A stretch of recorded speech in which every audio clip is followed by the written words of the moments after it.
It's the Justin Kinner Show, live here on ESPN Dayton, 1410 Wing AM. Tweet the show at 1410 Kinner or give us a call at 457-9464. We now send you to the Wing Studios in Kettering. Here's your host, Justin Kinner.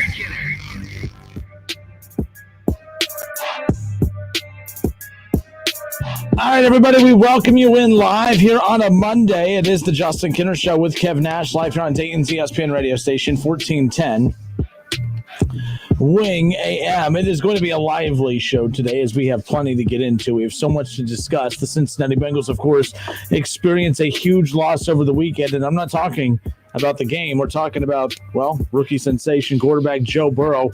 Well, he was sandwiched between two Washington defenders in their matchup with the Washington football team this past Sunday. And, of course, what we had been praying would not happen all season ended up happening. Joe Burrow out for the remainder of the season. And, of course, according to ESPN.com right now, an article that was released by Adam Schefter says that, well, Joe Burrow has a torn ACL and MCL plus more knee damage for Cincinnati Bengals quarterback Joe Burrow, sources say. And Mike Knepfer says, oh boy, here we go. Nothing. You Bengals fans got on my nerves yesterday pretty quickly. We'll see how long before we're into this show when you get on my nerves again. Me pointing out what happened yesterday, and this apparently just was like the most insane thing I could have done. It upset so many Bengals fans, and I have no clue why. This was never a matter of if, it was always a matter of when, and that's what we're opening up with here today on the Justin Kinner Show. Again, ESPN just released this a little bit ago. Zach Taylor, head coach of the Bengals, is going to be meeting with the media coming up here in just a few moments. Justin Kinner with you here, and Kev Nash, I think. Kind of. Well, we have to be here now because we have so much to get into here with the Cincinnati Bengals and Joe Burrow, quarterback, being out for the remainder of the season. According to Adam Schefter, an MRI showed Burrow tore his ACL, his MCL, and suffered other structural issues in his left knee. Yeah. And this isn't a simple little tweak of the knee. I mean, we're talking about the fact that he tore his ACL, his MCL, and there's other structural issues with his left knee. This isn't a matter of, oh, well, we'll see him back next year. It's a matter of at what point. I mean, if he's out for an entire year, that puts him back at the beginning of December next season. I mean, that's a lot of time between now and then. That's a lot of games missed between now and then. You got another 5-6 games to miss this season, plus 10 more, 11 games next season. It's going to be an interesting stretch here for this Bengals organization, who is getting a lot of fingers pointed at them. And I'm not going to sit here and act. I'm not doing the I told you so. I'm just saying this was expected. It was never a matter of if. It was only a matter of when. There's only one person to blame, and that's Mike Brown. I'm not even blaming Zach Taylor. I'm not even mad at that offensive line, Kev. That offensive line, I'm not even mad at those individuals. They were signed by the team. They were put in the starting rotation. They were put in the starting lineup to, start and block for that team. They did their job. It's just like any boss out there that hires personnel. All right. Is it their fault if they're bad at it? They're doing what they were hired to do. If they're good at it, great. If they're bad at it, fine. If I suck at my job, don't blame me. Blame my bosses. They're the ones that allow me to come on these airwaves every single day. Don't be mad at me. Send all your hate, to the top. That's all I'm saying is I'm not mad at Zach Taylor. People were ripping Zach Taylor for his conference call, saying that he doesn't blame the offensive line. I don't blame the offensive line either, Kev. As much as I've bashed them, the offensive line is the only real thing about the Cincinnati Bengals. And I'm not making a joke here. They are the only ones that show up to work every single day consistent. They are consistently not able to block for Joe Burrow. And although they have improved, I keep hearing that. Well, they've improved over the last couple of weeks. Fantastic. What has that gotten you? Because he got hurt while you improved, and he was, fine when he was being just dismantled left and right. So I'm just curious, what does that mean? I'm not mad at the offensive line. I'm mad at the people that put this team in that position. But they spent $160 million in the offseason. Fantastic. What does DJ Reader do for Joe Burrow? Even if DJ Reader's healthy, who also is hurting out for the year, a healthy DJ Reader does what for Joe Burrow? What were you trying to spend $160 million on the defense for, knowing you weren't going to be a playoff team to begin with? This was never going to be a playoff team, Kev, ever. So trying to fine-tune the defense does what for your offense? It doesn't do anything. I would have rather have this team been a god-awful defensive team, giving up 100 points a game, than a joke of a defensive team. I would have rather the organization have done nothing defensively and put every single penny, every single cent into that offensive line. And instead, they ignored the holes in the offensive line the last couple of years. They chalked it up to, well, it was young and they're developing and they'll be better. This is on the ownership. It's not even on Zach Taylor. It's not on the offensive linemen themselves. It's just unfortunate. For those yesterday that got so pissed off at me thinking that I was dancing on the grave of Joe Burrow's career, I'm pissed off for the same reason you are. So why you're mad at me, fans, is beyond me.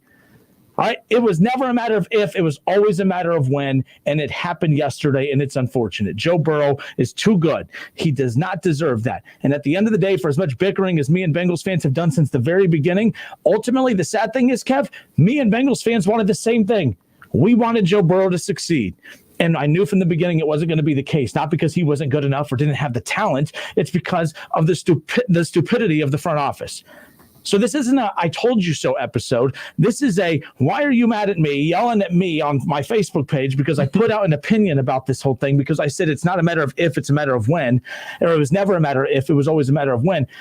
What are you talking about, fans? We want the same thing. We at the end of the day, we are mad because we all wanted the same thing. And that was for Joe Burrow to stay healthy and be as good as he possibly can be. Well, how much better do you think he's going to be being off for an entire season? Now, he's not going to get much better. So all I'm saying is this isn't an I told you so episode. This is just a, hey, next time I'm pointing out facts and I'm pointing out, hey, things that actually make sense, don't tell me I'm a hater. Don't tell me I'm a Bengals hater. Don't tell me I don't know what I'm talking about, because everything I've been saying was going to happen since April when when they drafted him happened yesterday. This may sound an awful lot like I told you so, but sometimes if the shoe fits, fine. I'm not trying to shape it that way, but my goodness, I've been calling this since April, and it's not really a hot take. Me saying Joe Burrow's going to get injured because they don't have a good offensive line is not this like epiphany. It's not like Justin Kinner is smarter than everyone else. I'm not. But apparently I'm smarter than that front office, and apparently I'm smarter than a lot of Bengals fans who continue to ignore me every time I try to point out that the offensive line is going to get them killed. And you know what?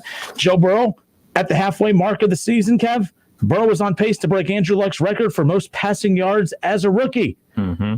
And now he's just Andrew Luck. Surprise, surprise. We disagree. I don't necessarily chalk this up because the offensive line was bad. I just look at this as football. It wasn't like he was blindsided. It was a bull rush and he got hit on his knee. It wasn't like a Joe Theismann situation with Lawrence Taylor where he blew around the offensive tackle and just took him out. This is football. This is what happens in football. To be perfectly honest, I'm surprised more injuries like this don't happen.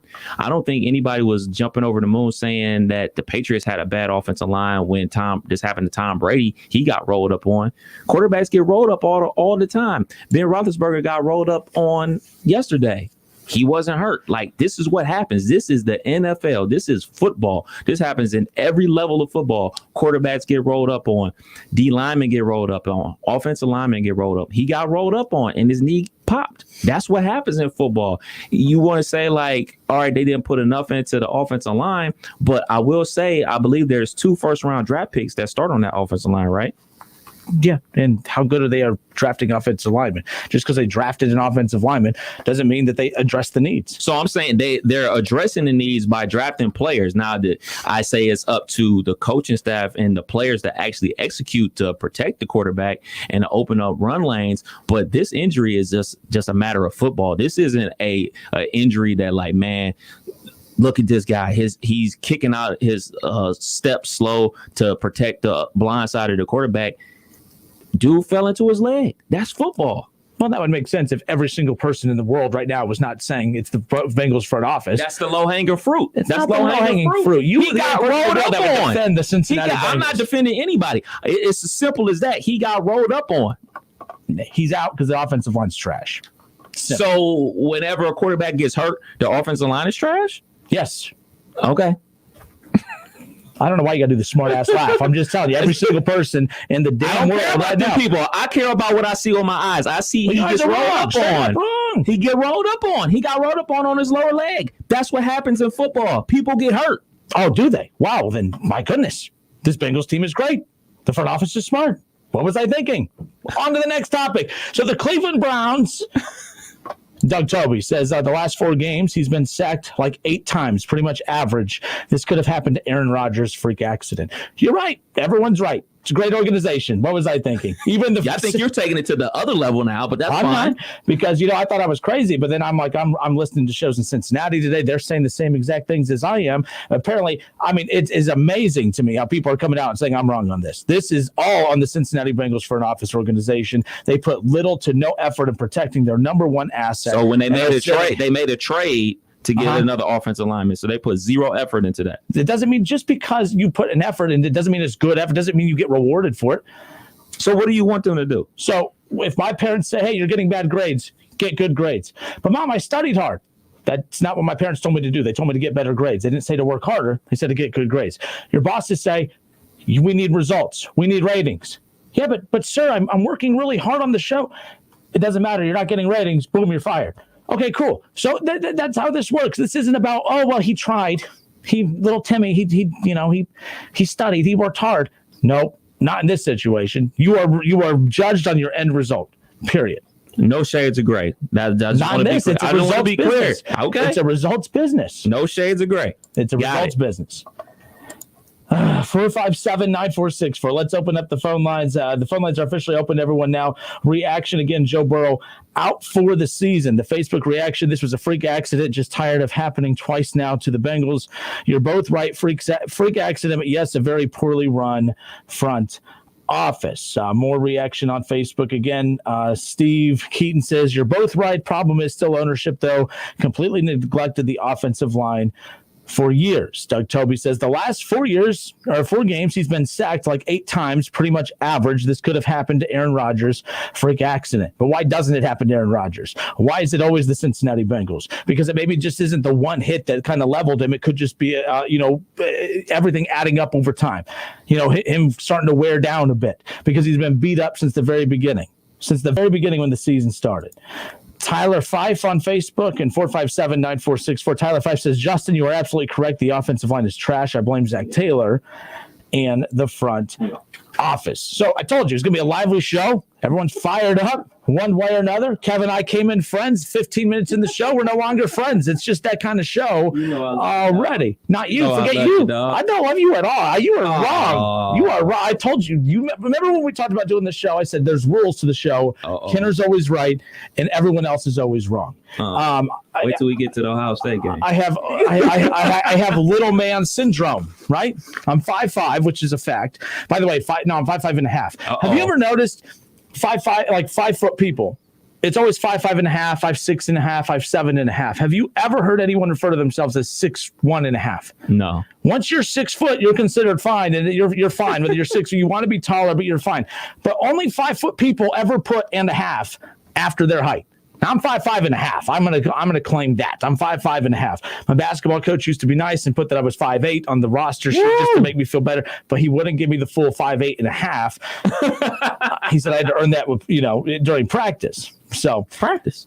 Gary Lepla on Facebook says it's a freak accident. The Bengals fans are still fans. Stockholm syndrome.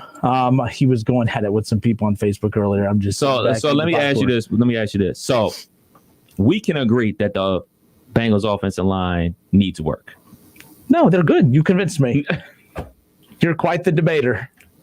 We can agree that their offensive line. Hey, real quick, someone said, will you fix your camera? Or just go to your, there we go. Good enough. We're good. Sorry about that. So we can agree that the Bengals offensive line needs work, right? A little, yes. Okay. But we also can agree that he got rolled up on, and that's part of football, right? Possibly, yes.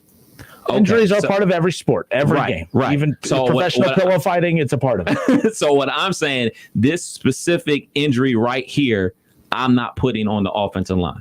Yes, I still think the offensive line is garbage, but I'm not putting this specific injury that happened to the great Joey B on the offensive line. He got rolled up on. It sucks. And obviously you and I want to wish him a speedy recovery because he's a great player. And from all accounts, he's a great young man. So we want to see him back on the field as soon as possible. I'm just not going to be out here saying like, oh man, this is completely on the offensive line. It's completely on management.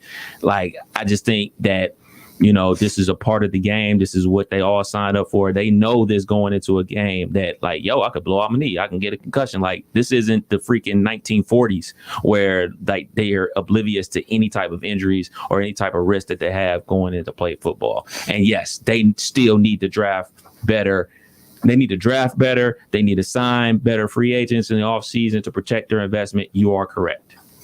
Matt Sturgeon says, quick question. If Mayfield or Rodgers gets rolled up on and blows his knee out, then that means Cleveland or Green Bay's line is trash. See, you guys are trying to oversimplify this, which I know that's how you have to talk to Bengals fans. You have to literally it's like Michael Scott on The Office. Explain it to me like I'm 5. All right, listen, this is an isolated incident that is the Bengals' fault because they've continued to ignore it, which also gets to the point where when something like this happens, they don't deserve the benefit of the doubt. They do not deserve the benefit of the doubt. They will not get the benefit of the doubt, and they have not got the benefit of the doubt, period. So if Baker Mayfield gets rolled up on and gets hurt, offensive line could have missed a block. He got hit. That's not a bad offensive line. It's actually one of the best offensive lines in football. Injuries are part of the game. If he gets hurt, he gets hurt. That's part of the game. When you were the Cincinnati Bengals, who this is not Joe Burrow's fault. I've never once ripped Joe Burrow for this. Everyone that thinks that I hate Joe Burrow, I don't. I just mock the fact that, hey, I was all for the conversation of, hey, don't go to the Bengals. In fact, this right here, this is going to lead to a huge conversation for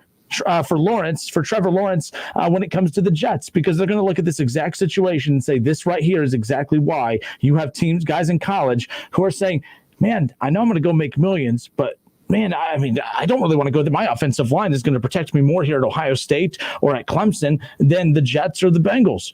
Joe Burrow just didn't have a chance because, he was a 5th-year grad transfer. He had no more eligibility left. So he could have held out, but that's a conversation for later.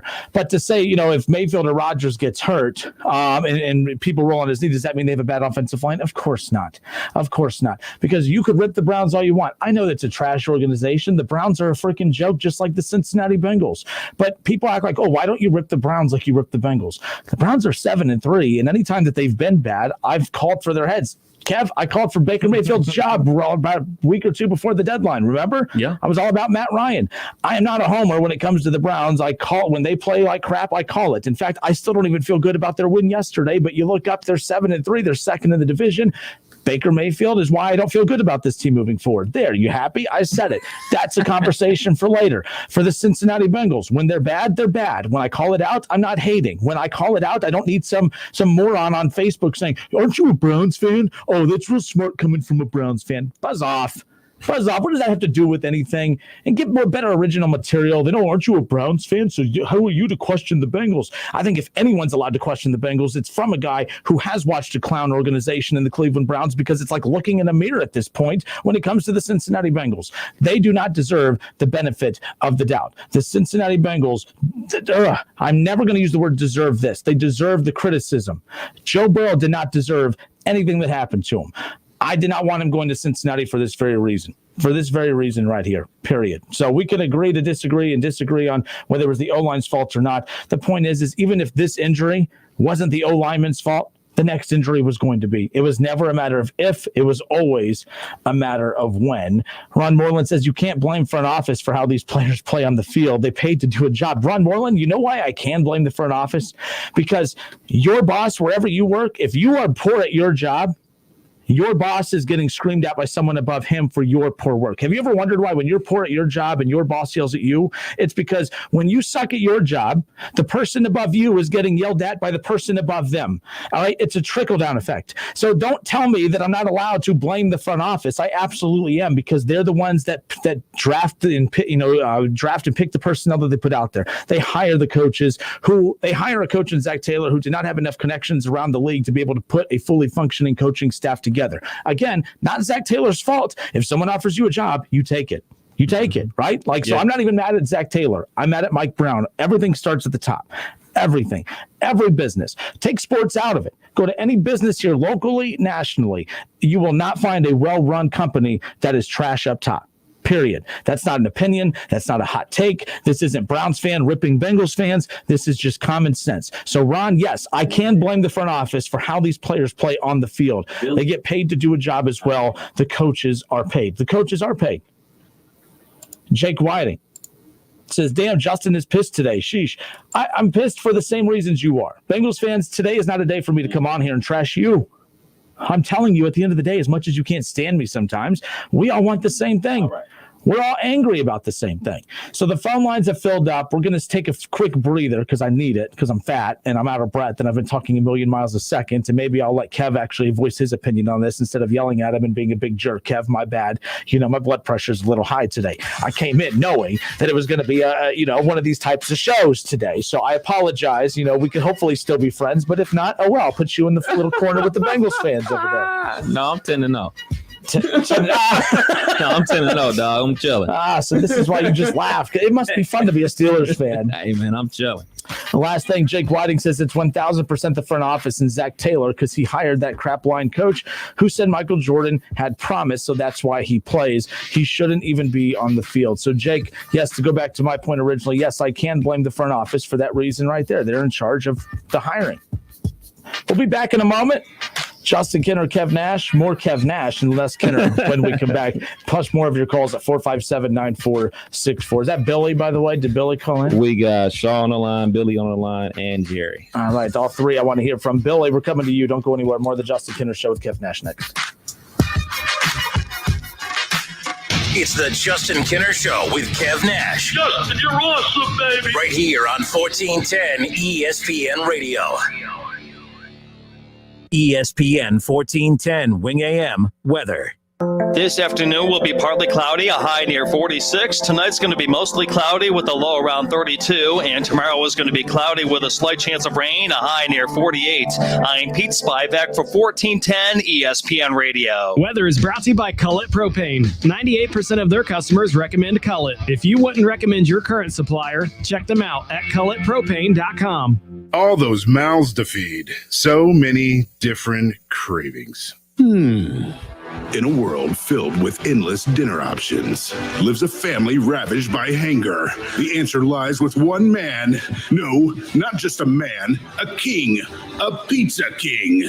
Get a large Casano's Deluxe Pizza for $15.99 or a large pepperoni for just $12.99. Call 294-KING and see for yourself why the proof is in the taste. Pizza King.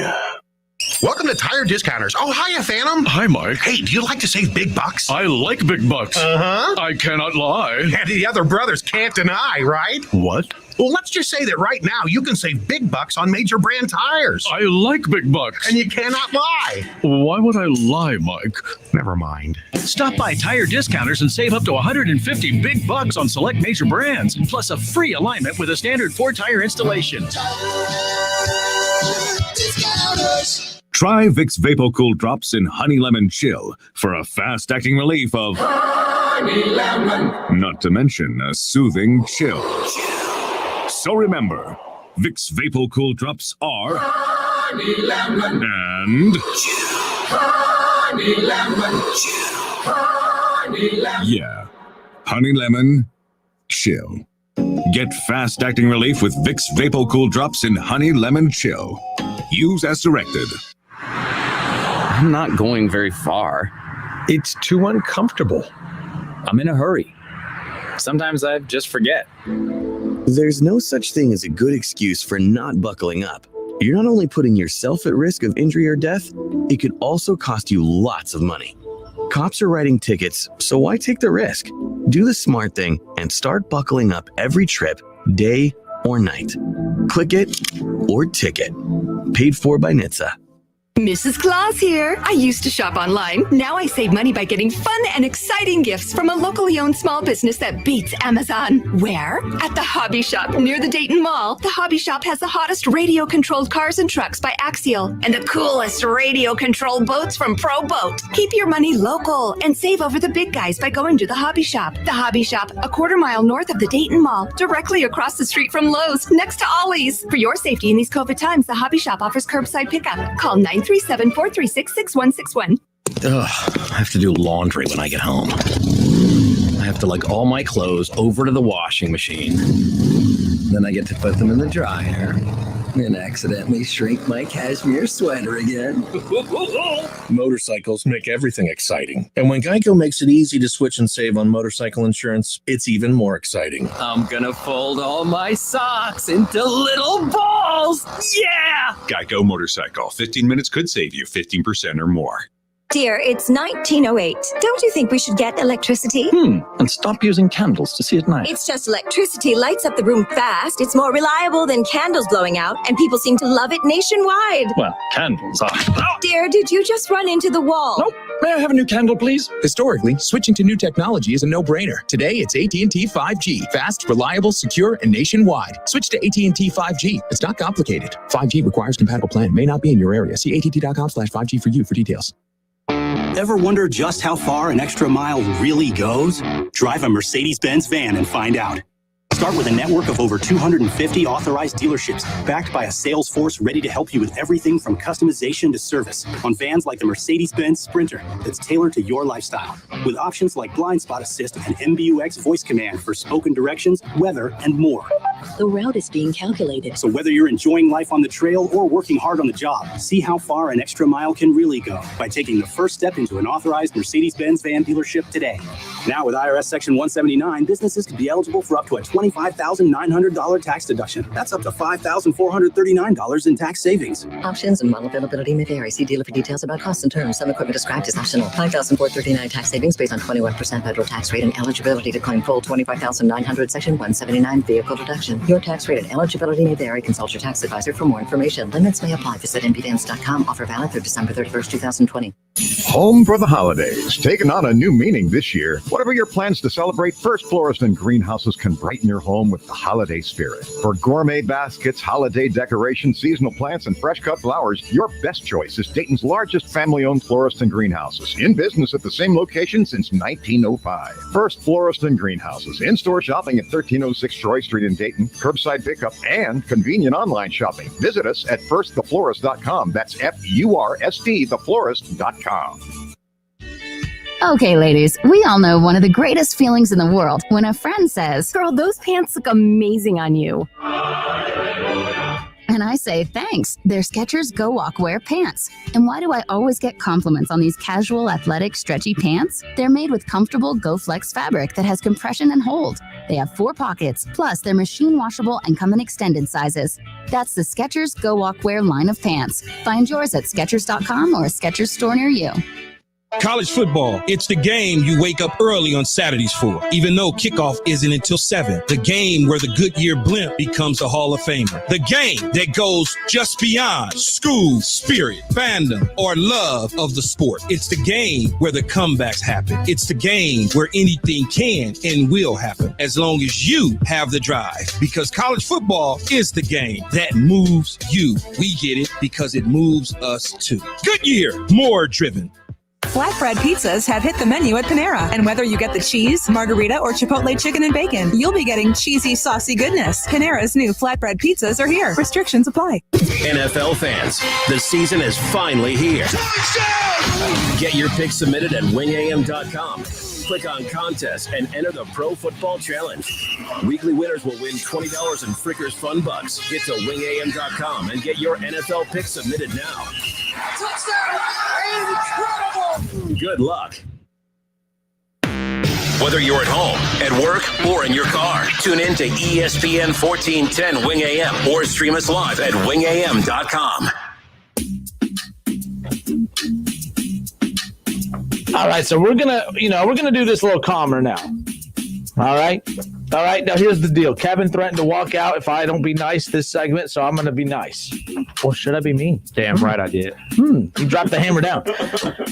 First of all, over the weekend, had the holiday help out at Firehouse 72, 5469 Little Richmond Road in Trotwood. And we want to say that even though for a lot of you fans who can't stand me right now, we appreciate everyone who stopped out to the Firehouse over the weekend to drop off your donations. In fact, Faith Daniels, who we caught up with on the Facebook page, to kind of give you guys more background information on the holiday help out. Faith and WROU 92.1 every year does the holiday help out the weekend before Thanksgiving, and they help gather as much food as possible, donations to be able to provide as many holiday Thanksgiving meals for families in need in the area this holiday season, every holiday season.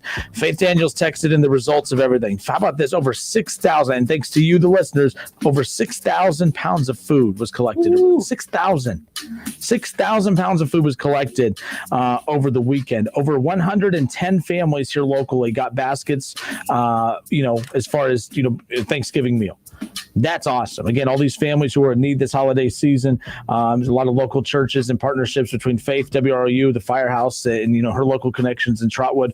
We're able to sponsor over 100+ families and provide, again, over 110 families got baskets with holiday meals. So again, we thank everybody for that, regardless of your opinion about me and what I think about your Bengals or your team or what have you. We really do thank you for that. We need to hear more of those types of things instead of, how I'm always right and you guys are always wrong. But now back to your regular scheduled program. It was real fun to be a part of. I'm a part of it every year. I'm on Hot 102.9 as well, but to be at it at a different capacity, over here hanging out with you doing the show from out there, it's always fun to do that type of stuff. In a normal situation, we're meeting and greeting everybody that comes through and everything like that. But this year is more of a drive-through situation. Hey, thank you, wave, and an air fist bump and a head nod and everything like that. So it was different this year. But like you said, the listeners, they came through because last year we got just over 3,000 pounds of food. This year we doubled that. So it was an amazing job by the listeners as well as our sponsors. Hold up. We doubled it? Yeah. So you mean to tell you people will do anything to ignore Governor DeWine? It's insane. So last year you doubled it during the time that you're not supposed to leave the house and there's a global pandemic. You guys leave your house to help other people? Thank you for that. Absolutely. No, in all seriousness, but that's awesome. I didn't know what to expect with this. I didn't know how much food and donations we were going to get because of the virus and because of that. So that even speaks more volumes about people just really realizing the need to help around this time of year, especially. So we thank you for that again. Enough of the mushy stuff. Back to your regular scheduled programming. Doug Toby says you guys should do a show from the Troll Pub. Maybe you can get some advertisement money. Also, like Kev said, it's just football. There's 2 or 3 of these every year. Yeah, Doug, that's fine. That's fine. And look, I do got to ask, what have I said today that makes me a troll? Was it that I said that the offensive line was bad? Nothing today. What was it about that I said about the offensive? Oh, the offensive line's bad. You're a troll. No, I think you sound dumb in that situation. If I'm a troll because I pointed out something that's factual, that means you are one of those delusional fans, Doug, and I respect you, but my gosh, how are you going to call me a troll because I pointed out that your offensive line is bad? Like, come on, that's embarrassing. I feel bad for you guys if this is the collective mindset of Bengals fans. But yeah, 457-9464. So we on 2 different sides. The roll up could have happened to anybody. Yes. But because it's the Bengals, they do not deserve the benefit of the doubt. Joe Burrow was going to get hurt. The one argument I'm seeing constantly is the fact that, again, they blame Zach Taylor. They blame the Bengals because, again, this is the thing I got tired of. Every day was, oh, my goodness, every week, Joe Burrow's throwing for 300 yards a game. Man, look how many passing yards he has. You have the second to worst offensive line in football, and you keep dropping them back, and you keep dropping them back, and you keep dropping them back. You as an organization maybe won't be able to actually protect him by putting the correct bodies in front of him, because you have no clue what you're doing as far as talent evaluation goes. But what you can do is maybe manage a game better in a way to help protect him. And what do you do against the Steelers? How many times did you drop back against the Steelers? How many times? I mean, you had the Steelers, one of the best pass rushers and best pass rushing team in football. Washington, not a great team, but one of the best pass rushing teams in football. And you continue to drop him back then. You fans, all you do is brag about how many yards he throws. I've never once told you he's not good. All I've told you is that the organization handles him badly. They don't continue to drop him back and continue to expose him. And although this situation in the eyes of some isn't on the team and isn't on the offensive line, it doesn't matter. It was never a matter of if, it was always a matter of when. Let's go to Billy. Billy, thanks for holding. How are you, man? Hey, how we doing? Billy, there we are. We're good. We're off and rolling. What's up, man? It's been a while. You are 1,000,000% right. This is completely on the front office and on Zach Taylor. Don't be the cheapest team in the NFL. Don't have the smallest scouting department. Don't not have a GM. You have a de facto GM. You drafted Cedric Ogbuehi, Jake Fisher, first, second round, no longer on the team. You drafted Billy Price, who can't even play on this offensive line. First, second, first round picks. You wasted a first round pick on John Ross. I mean, what? I don't understand what Bengals fans thought was going to happen. You spent $160 million on the defense, knowing your offensive line is the worst in the NFL, and You did nothing to improve it. What did you think was going to happen? And then you throw the ball 50 times a game. It was a freak accident, but when you get hit that much, all those accumulate, you're going to get hurt. Billy, I got a question for you.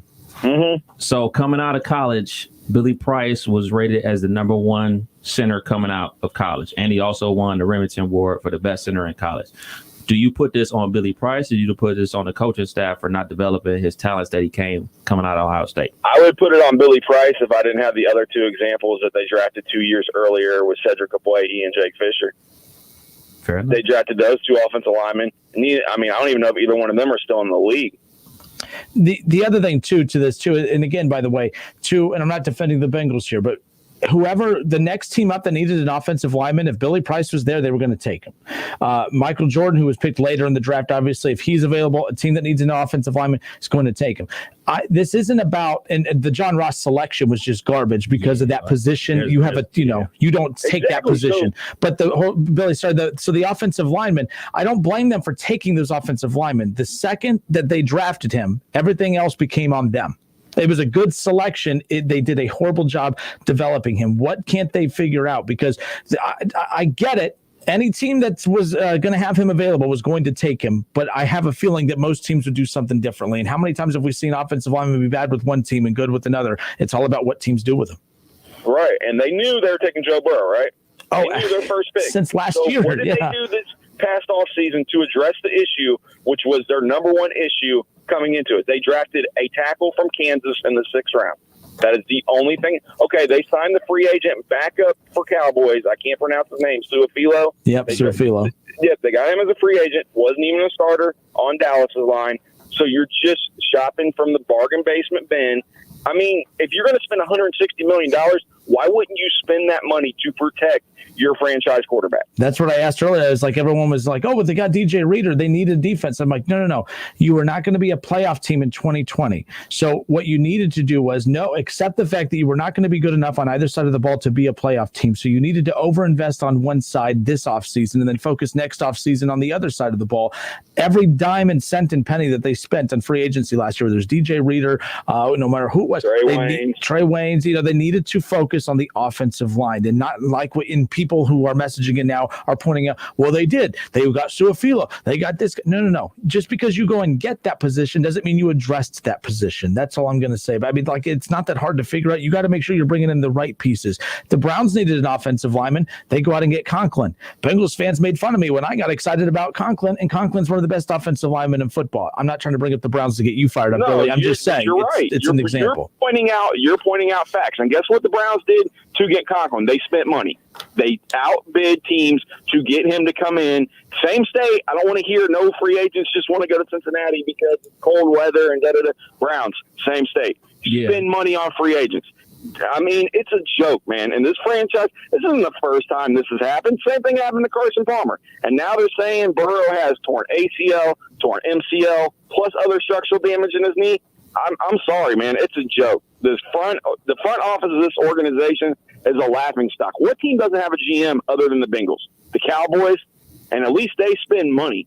I mean, at least Jerry, as crazy as he wants to be, he wants to win and will spend money. Mike Brown is just cheap. They don't have a practice bubble. They don't have a scouting department. This is what you get, man, and it's the same story over and over and over again. It just gets old, man. It's really old. It's really pathetic. I mean, it is. That offensive line is just a joke. And Bengals fans in the offseason, when I yelled about them not drafting, but, we got Fred Johnson. What are you guys talking about, man? Fred Johnson? And then that's coming after having to watch the Bengals the Buckeye secondary look like the Bengals offensive line on Saturday. Can we please get Jeff Hafley back and send Kerry Combs back to the Titans? Please. Holy smokes. No kidding. By the way, Steve Cameron on Facebook says, look at Miami. They drafted Tua. Their next 2 picks were offensive tackles. Absolutely. Now, to be clear, and the Bengals have attempted to draft offensive linemen, but at the same time, if you are trying to protect your rookie quarterback with all young, inexperienced, or unproven offensive linemen, that's not it. You're not going to do that. They had money in free agency. The Browns could have just said, hey, we're going to draft the kid from Alabama and hope that's enough to protect Baker. No, they said, hey, we're going to do it. This is why I'm critical of Baker now. now, he has zero excuses, not one tiny little one. They got him one of the best receivers in football. They got him one of the best tight ends in football. They got him two of the best running backs in football. They got him some of the best offensive linemen in football, and the dude's still barely touching 200 yards a game. He's a bum right now, and I have nothing. I can't defend him at all. Joe Burrow would have killed to be a Cleveland Brown. It's sad that the Browns would be a better situation for Joe Burrow than the Cincinnati Bengals, and that's not a troll saying that. That's the reality. The Browns give Baker everything he needed to be successful. Just because he's not successful, it's not on the Browns. That's on him. The Bengals need to figure it out, and they're running out of time. Now watch. The Bengals have a top 5 pick, and I will almost be willing to bet money it'll be a wide receiver or cornerback. Something to that.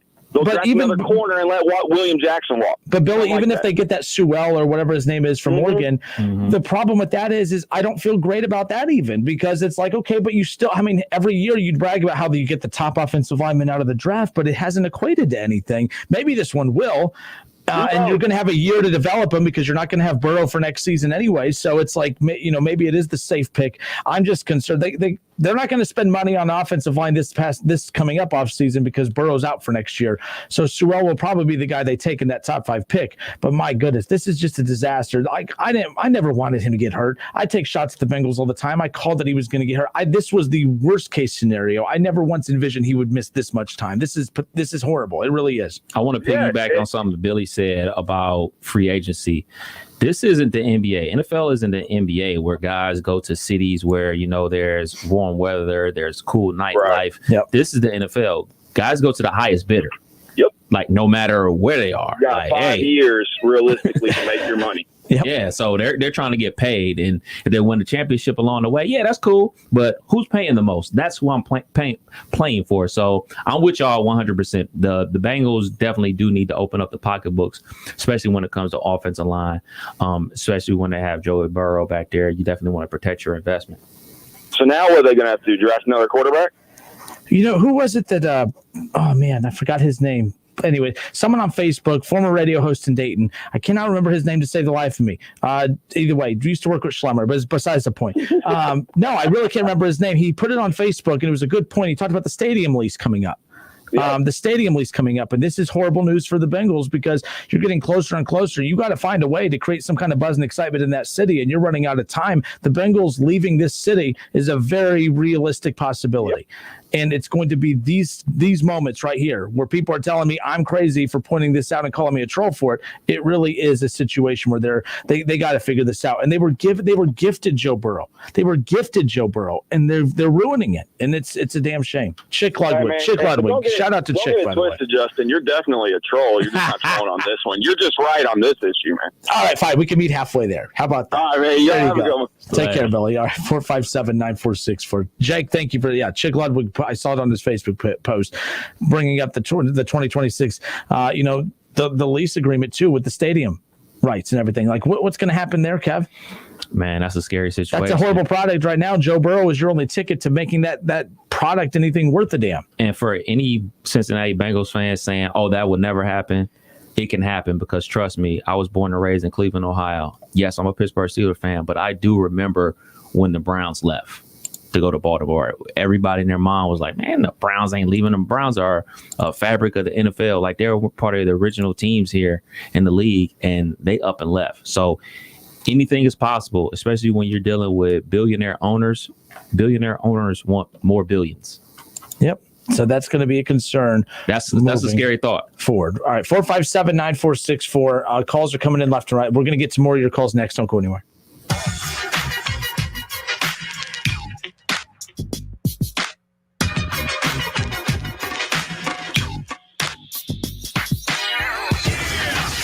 It's the Justin Kinner Show with Kev Nash on 1410 ESPN Radio.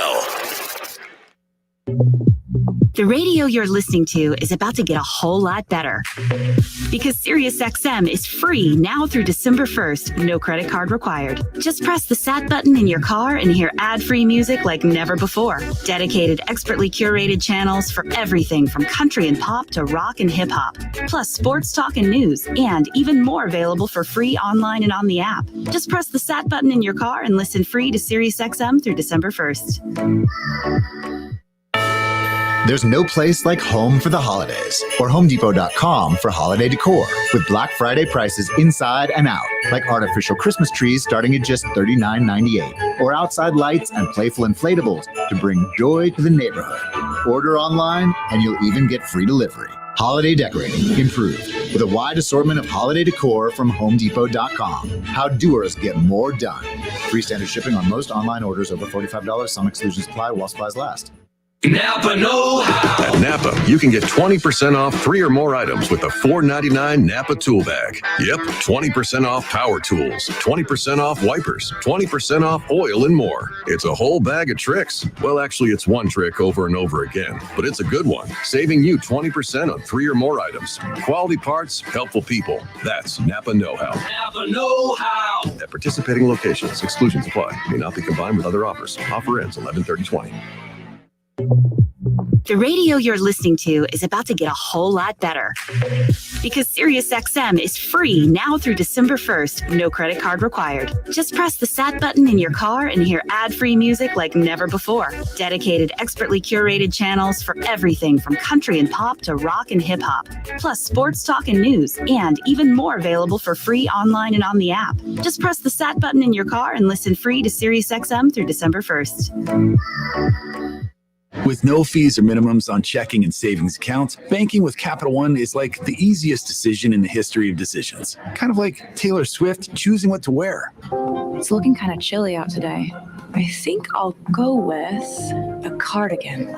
Yep, even easier than that. And with our top-rated app, you can bank anytime, anywhere, making Capital One an even easier decision. That's banking reimagined. What's in your wallet? New consumer accounts only. Approval required. Terms apply. Capital One N.A. member FDIC. It's time for some straight talk. Look, we all drop our phones. It happens. You fumble it, crack it, splash it.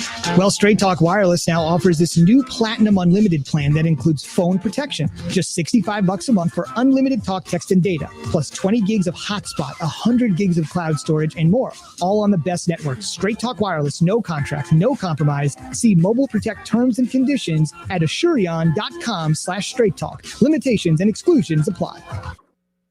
Ever wonder just how far an extra mile really goes? Drive a Mercedes-Benz van and find out. Start with a network of over 250 authorized dealerships, backed by a sales force ready to help you with everything from customization to service on vans like the Mercedes-Benz Sprinter that's tailored to your lifestyle, with options like blind spot assist and MBUX voice command for spoken directions, weather, and more. The route is being calculated. So whether you're enjoying life on the trail or working hard on the job, see how far an extra mile can really go by taking the first step into an authorized Mercedes-Benz van dealership today. Now with IRS Section 179, businesses can be eligible for up to a $25,900 tax deduction. That's up to $5,439 in tax savings. Options and model availability may vary. See dealer for details about costs and terms. Some equipment described is optional. $5,439 tax savings based on 21% federal tax rate and eligibility to claim full $25,900 Section 179 vehicle deduction. Your tax rate and eligibility may vary. Consult your tax advisor for more information. Limits may apply. Visit nbvans.com. Offer valid through December 31st, 2020. If I learned one thing from this great game of baseball, it's that she'll humble you. You think you've got it figured out, you check the standings, and you're in last place again. I'm Eric Rubino, Fantasy Baseball GM, and I can put my team in position to win every single time, but I can't play the games, people. At least Progressive's Name Your Price tool has options based on my budget. It never lets me down, unlike my pitching staff. Amateurs! Get options based on your budget with Progressive, even if you're not a legend in your own mind. Progressive Casualty Insurance Company and affiliates. Price and coverage match limited by state law. The great thing about facts, they're proven. Like the fact that crude oil contains impurities, or that base oil made from natural gas is 99.5% free of impurities. And the fact that Pennzoil is the first synthetic motor oil made from natural gas, not crude oil. It gives you unbeatable engine protection. The proof is in the Pennzoil. Based on Sequence 4A wear test using SAE 5W30. Available at Pet Boys. Hi, this is Paul Keels, voice of the Ohio State Buckeyes. Keep your home comfort system running smoothly and efficiently with regular checkups from Butler Heating and Air Conditioning. Butler has been proudly serving the Miami Valley since 1949. Don't wait until your equipment breaks. Call Butler today at 937-253-8871. That's 937-253-8871. Go Butler and go Bucks. Friggin' chicken chunks, friggin' chicken chunks, friggin' chicken chunks, friggin' chicken chunks. $29.99 each, you 4 pounds of friggin' chicken chunks. Don't forget the 4 sauces too. Don't forget the 4 sauces too. 4 sauces too, 4 sauces too, 4 sauces too, friggin' chicken chunks. Ring in the season with 4 pounds of frickin' chicken chunks. Buy a $25 Frickers gift card and get 5 frickin' bonus bucks free. The ho-ho home for fun, food, sports, and spirits is Frickers. Friggin' chicken chunks, 4 sauces too. Friggin' chicken chunks, 4 friggin' pounds, friggin' chicken chunks. Make it a new family habit to take your temperature with the Extragen temporal scanner before dinner and in the morning. It's the #1 thermometer used and recommended by hospitals, doctors, and nurses. Follow ESPN 1410 Wing AM on Facebook to watch the Justin Kinner Show with Kev Nash. Listen, stream, and now watch. It's the Justin Kinner Show with Kev Nash. Weekdays from 3 to 6 p.m. on 1410 ESPN Radio. All sports, all the time. This is 1410 ESPN Radio. Big hour 2 coming up around the corner. We'll dive into the Ohio State-Indiana game. How about that? Indiana really pushed. I mean, they had Ohio State and their backs against the wall. And I actually thoroughly enjoyed it. No, Kev, I'm not going to lie. I literally, for months, actually, I shouldn't say that, for days or weeks, however long it was when the second Big Ten schedule came out, I was dreading this stretch of games right here. I was dreading after the Penn State game. I'm like, oh, but it's just a month-long bye month for Ohio State. And Indiana provided one hell of a game. I can't wait to get into this breakdown of the Ohio State-Indiana game from over the weekend, 45-37, the final and the Big Ten top 10 showdown. Justin Fields looked human finally. I shouldn't say finally. I didn't enjoy him throwing 3 interceptions, but that definitely, I mean, he's going to take a back seat in the Heisman conversation. You cannot turn the ball. He had 3 interceptions all of last season. You had 3 interceptions in one game against Indiana. And I need to stop saying against Indiana disrespectfully, because Indiana, they're Indiana, man. Like, good for them. Good for Tom Allen. Good for Penix Jr. Good for them. I was excited about it. I wasn't excited to watch Ohio State almost lose. I was just excited to see another team actually give a damn in the Big Ten. Jim Harbaugh, fire his ass. James Franklin, fire his ass. I'm going to give Michigan State the benefit of the doubt. They hired, I like the coach. I like that program. They're in good shape moving forward, but they haven't, they've no fight. They did beat Michigan, which apparently is not that big a deal. And also, big deal is a rival. And rivalry game always matters, yes. But, man, good for them. Good for Indiana. We're going to talk about this coming up and what it means for Ohio State, what it means for the Big Ten, what it means for Indiana moving forward. But I give Tom Allen and I give Indiana a ton of credit for being a program that actually cares, because they easily – what's up? You giving everybody credit except for your co-host. Because no one knew. No one knows. Who in their right mind? I'm not going to give you credit for nothing, Kev. First of all, you pissed me off to start the show. You got me calmed down. Now I'm going to end the hour the way we started, taking left and right hooks, baby. Uppercut coming. Now everyone knows that Kinner's the one that said Indiana was going to be. Now you called it. You called it from the beginning. Oh, it wasn't looking like that, though. When Sean Wade got that pick 6, I was like, oh, lights out. And then something crazy happened, but we'll get into that next hour. But yeah, we'll get into some Ohio State, Indiana conversation coming up around the corner. But I want to close out. We're going to continue taking as many of your calls as we can about this Joe Burrow situation. Again, this was announced about a little before the show. Actually, I mean, everyone watched the injury. Actually, I did not. I do not do well with watching those injuries. Like the Alex Smith documentary, I refuse to watch it because I've just seen some little clips of the show that already made me like cringe. And I'm like, forget it. Yeah, I'm good. That's okay. But people said how gross it looked to see Joe Burrow in the injury from yesterday. I'm taking my sports or my team affiliation and putting it off to the side. That's horrible. It doesn't matter if it's Tom Brady, Aaron Rodgers, Big Ben Roethlisberger. It doesn't matter. Take the quarterback you despise and hate the most. All right. This is BS no matter what. Mm-hmm. This isn't good for the game. It's definitely not good for the sport. It's not good for anything when players. It's not good for them. I mean, my whole thing is this. I never once did a I was right moment when it came to Joe Burrow as far as Joe Burrow himself. Mm-hmm. My hatred is towards the organization, period.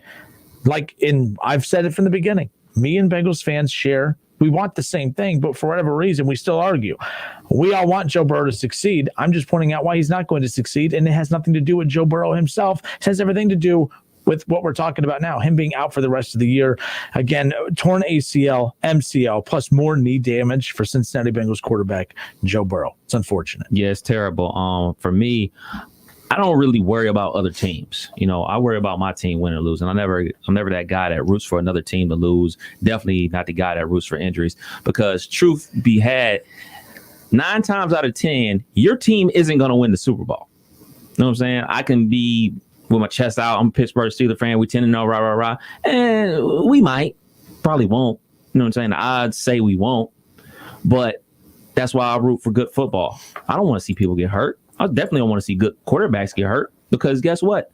When there's better quarterbacks out there, there's more entertainment. So if, say, for instance, Joe Burrow was going on a crazy tear, throwing 1 million yards and 1 million touchdowns, and the Steelers aren't playing that day and they're on, and he's throwing dimes like the game versus the Browns and the Bengals, that was a great game to watch. Back and forth. I'm here to be fans. I'm here to be entertained as a fan. So if there's worse quarterback play in the league, that means there's worse games in the NFL. So that's what I'm rooting for. Outside of me being a human being, not wanting somebody to get hurt and their career be in jeopardy, I want to be entertained. And when there's better players on the field, it's more entertainment.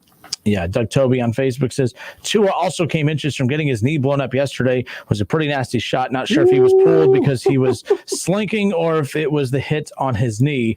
For one, Denver had their way with him. They was throwing him around like a rag doll. And again, I don't know what Tua has to do with the Cincinnati Bengals. This is the thing. This is reminding me all the way back to the draft. Anytime media would say anything bad about the Bengals organization, you'd get well, what about the Dolphins? They're bad too. Yeah, we're not talking about the Dolphins. The Dolphins are also in position to compete for the playoffs. So, I don't know. And their coach actually saw that their quarterback was getting beat up and struggled, so he took him out to protect him. Zach Taylor says, well, let's drop him back for the 50th time tonight. Anyways, let's go to Steve. Steve, what's up, man? How are you? Oh, man. I'm good, guys. How you doing? Good. Thanks for being patient. What do you have for us today?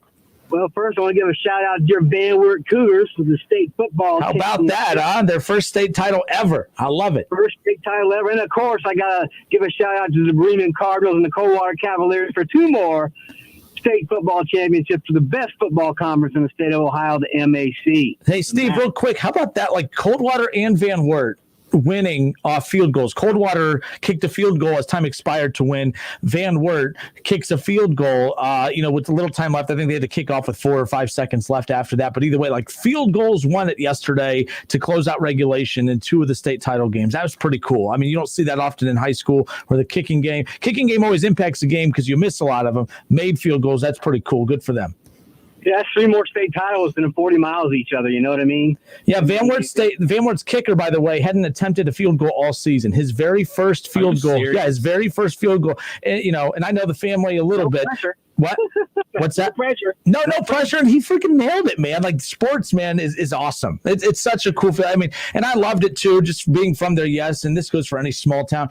I love in the time right now where there's not a whole lot to cheer about, feel good about. I loved watching just the community excitement, watching the players just in tears afterwards. That was cool. But to have a kicker who hadn't kicked a field goal all year, he's young, and to not kick a field goal all season, his very first time lining up to kick is in the state championship game, tied up, trying to avoid overtime, and the kid nails it. Good for him. That was so cool. It was definitely cool. But I want to kind of elaborate on your point about the lease coming up on the stadium. Yep. Mike Brown might have just ran the Bengals out of Cincinnati. Because there are a lot of disgruntled Bengals fans.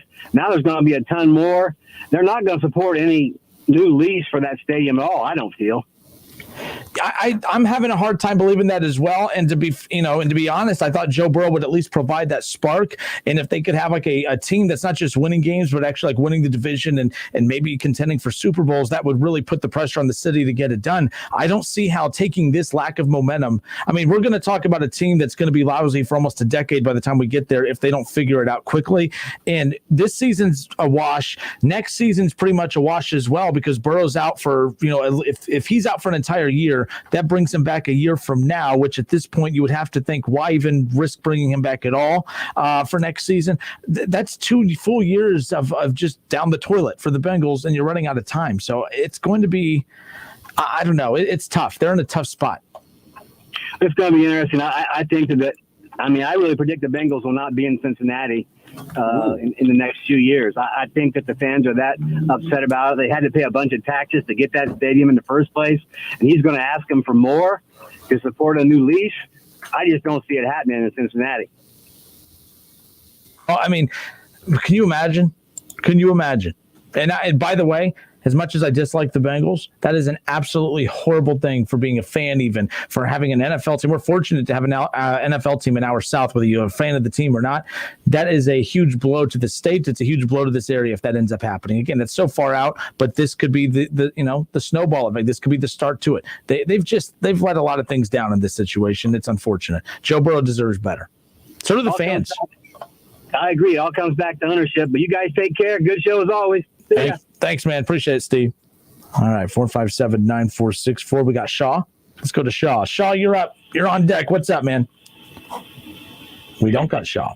Shaw will be coming back. I'm assuming.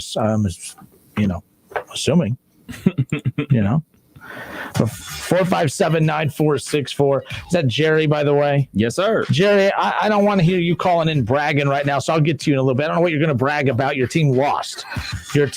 Oh, but they almost beat the Chiefs. They almost beat almost, and the Browns have a better record than your Raiders, who beat the Browns a few weeks ago. How's that taste, Jerry?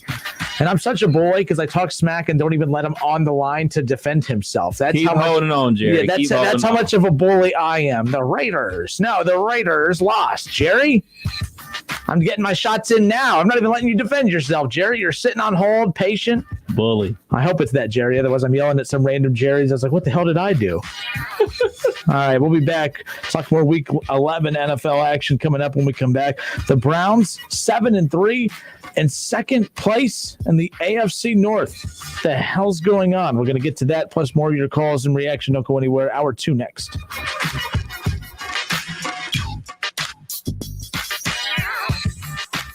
It's the Justin Kinner Show with Kev Nash on 1410 ESPN Radio.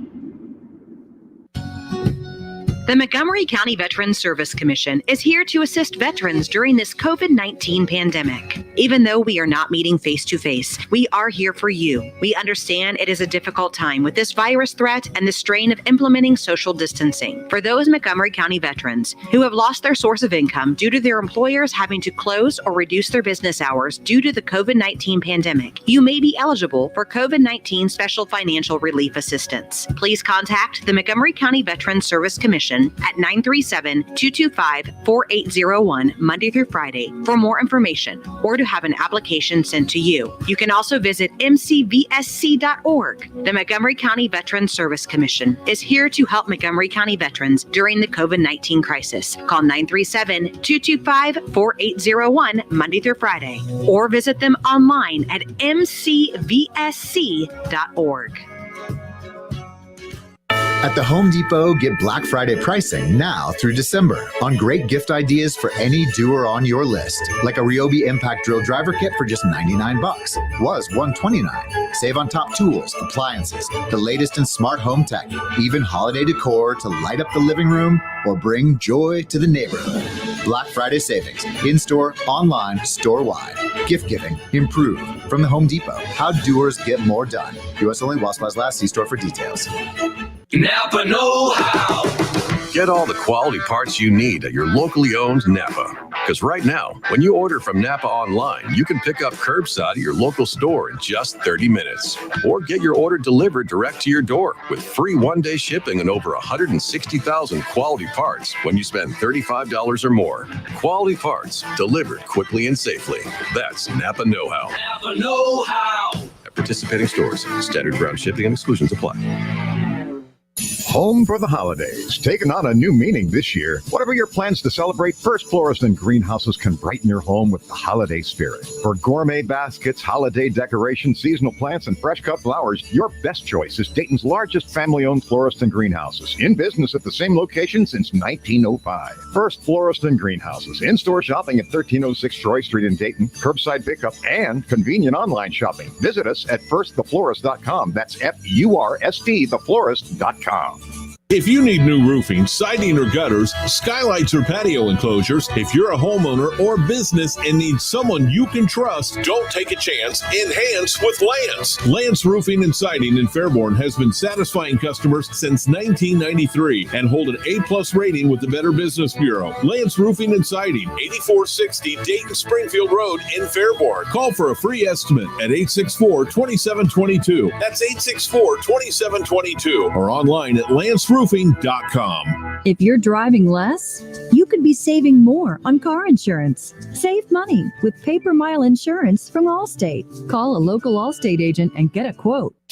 Don't miss the Justin Kinner Show with Kev Nash. Weekdays at 3 p.m. on Dayton's ESPN Radio, 1410 Wing AM. So you want to talk about outliers? Those guys are out. You're lucky that this thing's separating us. That's all I got to say. For facts, though. I got your facts right here. Listen, stream, and now watch. Search the Justin Kinner Show on Facebook to follow along. College football playoffs, Browns, Bengals, Buckeyes, and more. Catch the Keith Byers Show Mondays at noon on 1410 ESPN Radio.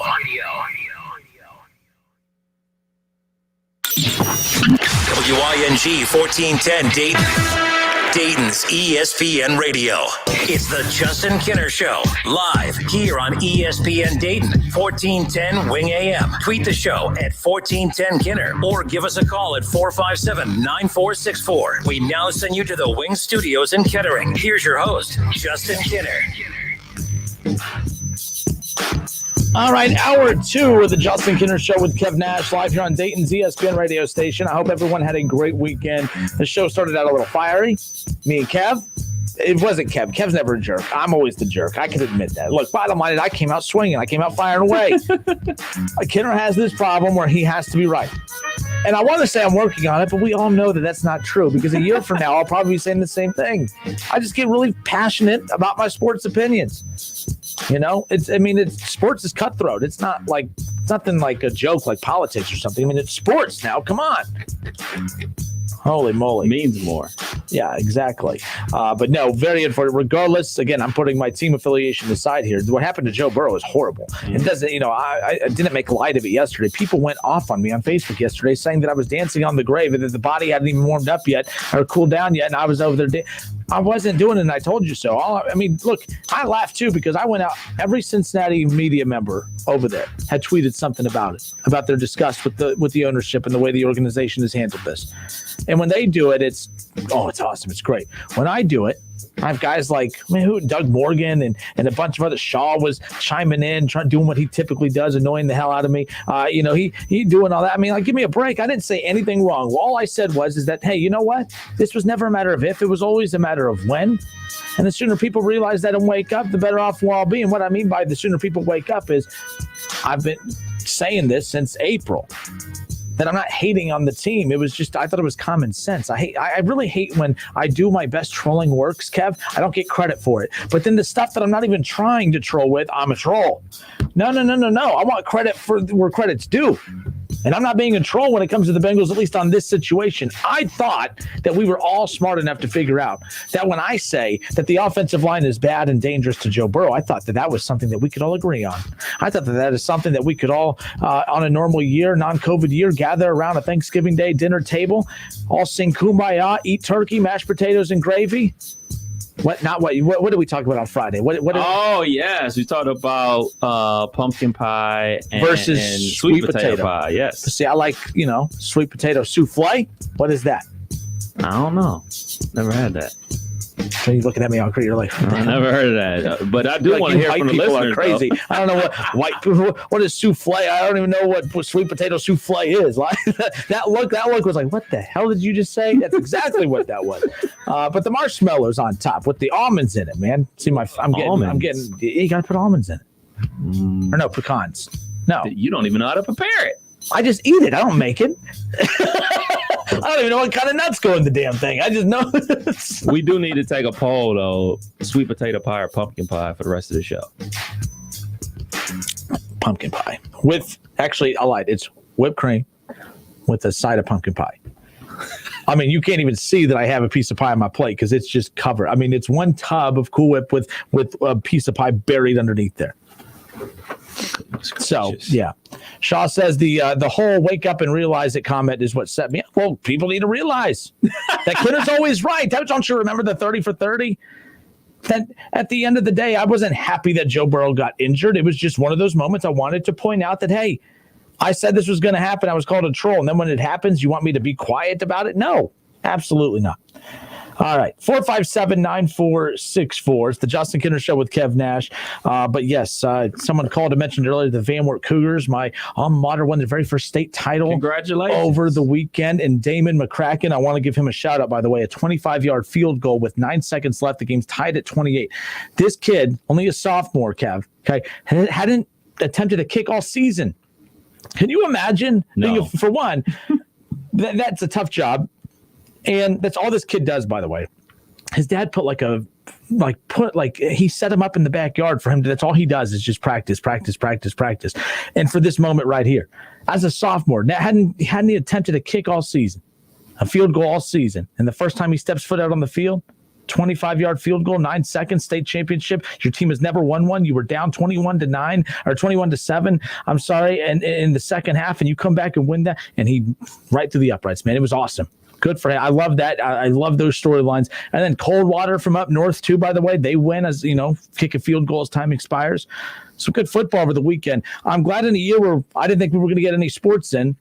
We're getting sports in, and we're crowning state champions. We crowned volleyball state champions, high school state champions last weekend or weekend before. Football state champions were crowned this past weekend. I guess basketball's hopefully going to be tipping off here. College is looking like a freaking nightmare right now, by the way. I mean, Duke canceled their first game already. Yeah. Wright State shut down right now at the moment or paused. I mean, shut down is such an aggressive, whatever. But everything is just up in the air. Everything's up in the air. It's a day-by-day sports thing. Is a mess, man. I know we're going to mock it here in the Midwest, but the Apple Cup, Washington and Washington State out in the Pac-12, their big rivalry game is canceled this year because of COVID. So, yeah, man, it's a lot of cancellations going on.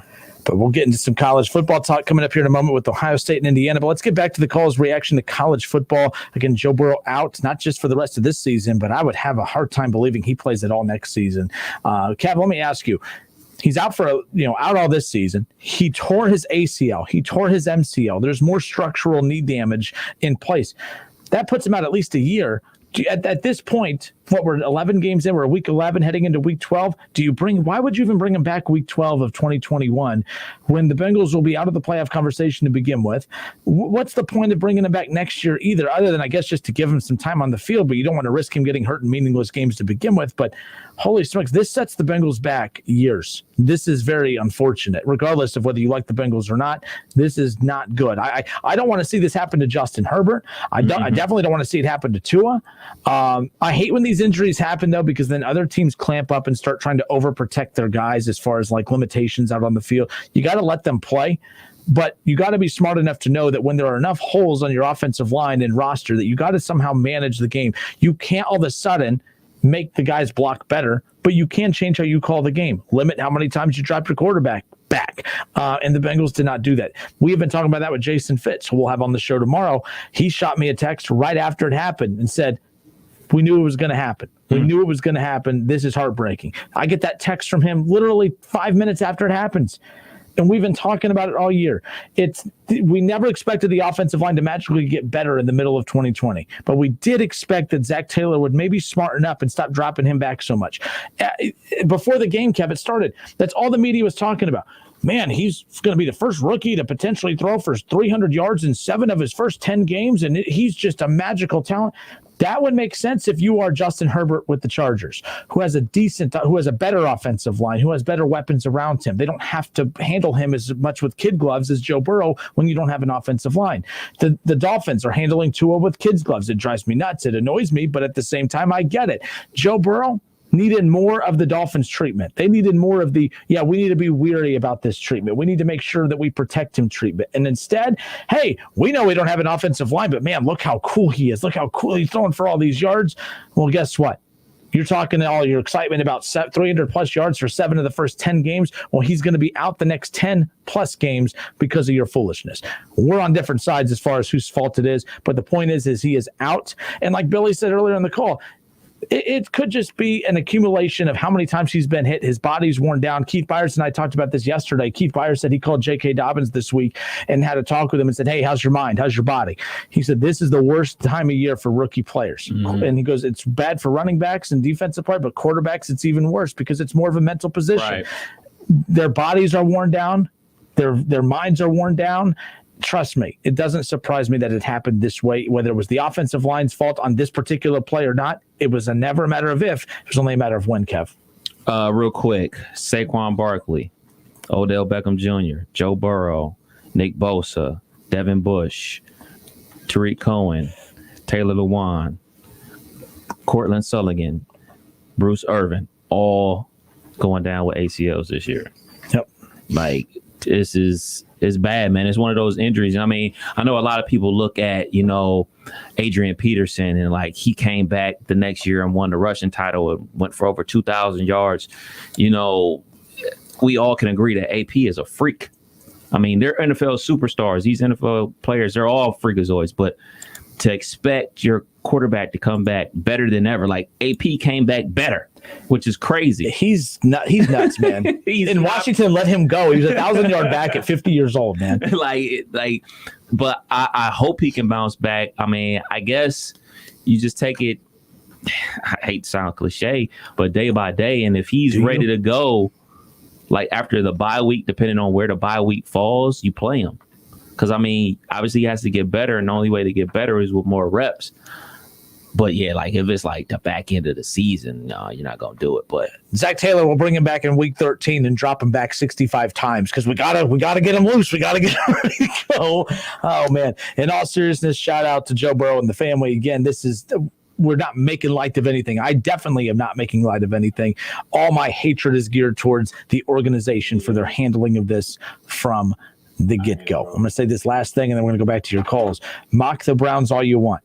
And it's actually different. Joe Burrow is better than Baker Mayfield. I'm willing to admit that right now. Baker Mayfield, we haven't even got to the Browns talk yet. 4-15. No, and it's one of those things where you hear that, Charlie? I let people know, and I tell people all the time, I know I'm annoying, but I admit when I'm wrong. I have no problem admitting when I'm wrong.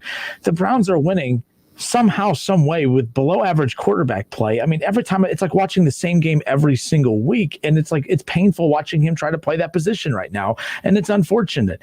But with Joe Burrow or with Baker Mayfield, the one thing you could say about the Browns, Kev, that you cannot about the Bengals is the second they drafted Baker Mayfield number 1 overall, they coddled him.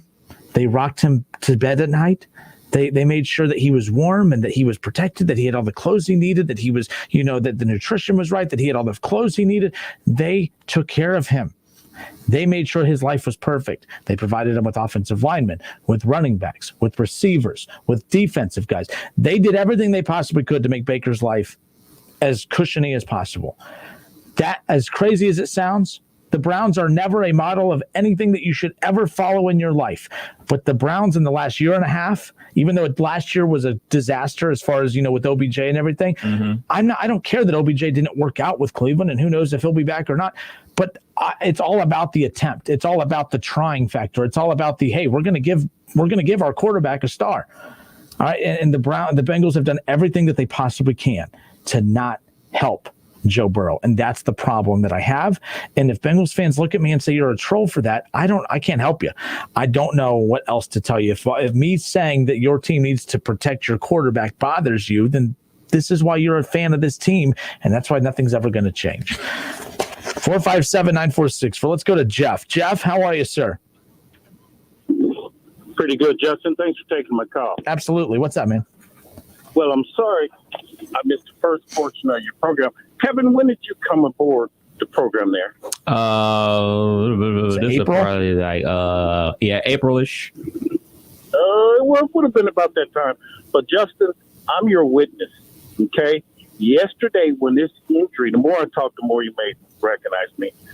When that injury happened yesterday, I looked at my buddy Mike Lynn, and I told him, I can't wait till Sports Talk tomorrow because Justin's going to be all over there. Okay? He's one of the people from day one that said the Bengals need to get an offensive line to protect their investment. Okay? Being a former Bengals fan, I know the dumpster fire that is the Cincinnati Bengals. Okay? Now, my friend and I, 2 minutes before that injury happened, he looked at me and said, they're going to get him hurt. Well, we've been saying this all season, and so have the experts. But we had also just got done with this big debate. Just like you, Justin, I know you might have said it, and then a national announcer, I won't mention his name, last name Smith, that he should not go to the Bengals. He should have been through his agent to let them know, I'm not going to play in Cincinnati. Okay, I'm in the mind belief that that's what he should have done. And two people I'm going to cite, John Elway, Eli Manning. You know what they have in common? Won a few Super Bowls. They both won 2 Super Bowls. They both stayed with the same team their whole career. One is in the Hall of Fame. The second one arguably may end up there. But and finally, they both made it known before they were drafted. They were projected to be the number 1 draft.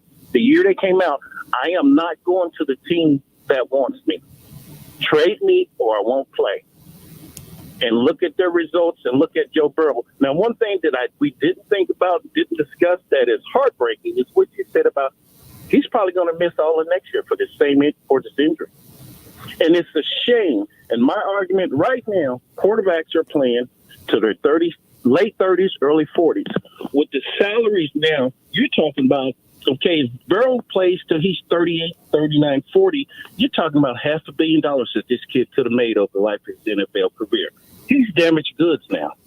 He may come back, and he may be a good quarterback. He might be a great quarterback. But we don't know. But what we do know, he's injured, he's damaged, and it's an uncertain future for him right now.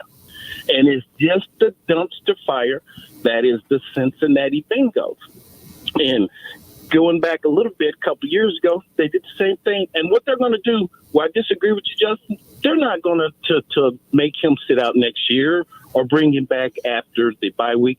They're going to do the same thing that Burrow did to Carson Palmer when he got hurt in that playoff game. As soon as he can stand and run, they're going to insert him in there. Now, what they should have done in 2005 is that's the scenario they should have done. They should have followed. Wait till the bye week. They could have bought Palmer back in week 6 or week 7. No, Palmer started the first game of the next season. He was never the same quarterback again until he got away from Cincinnati. And like I said, it's a shame. It's a travesty. But Joe Burrow should have refused to go to Cincinnati. And just watching that game yesterday, we watched over in my buddy's garage, six televisions. So there's 3 or 4 games on simultaneously. And every other team, when you looked at their offensive line, good, bad, or indifferent, they did look like an NFL pro caliber offensive line. The Bengals line just looked like a bunch of bums that they stuck in shoulder pads and helmets to get out there and block for the quarterback.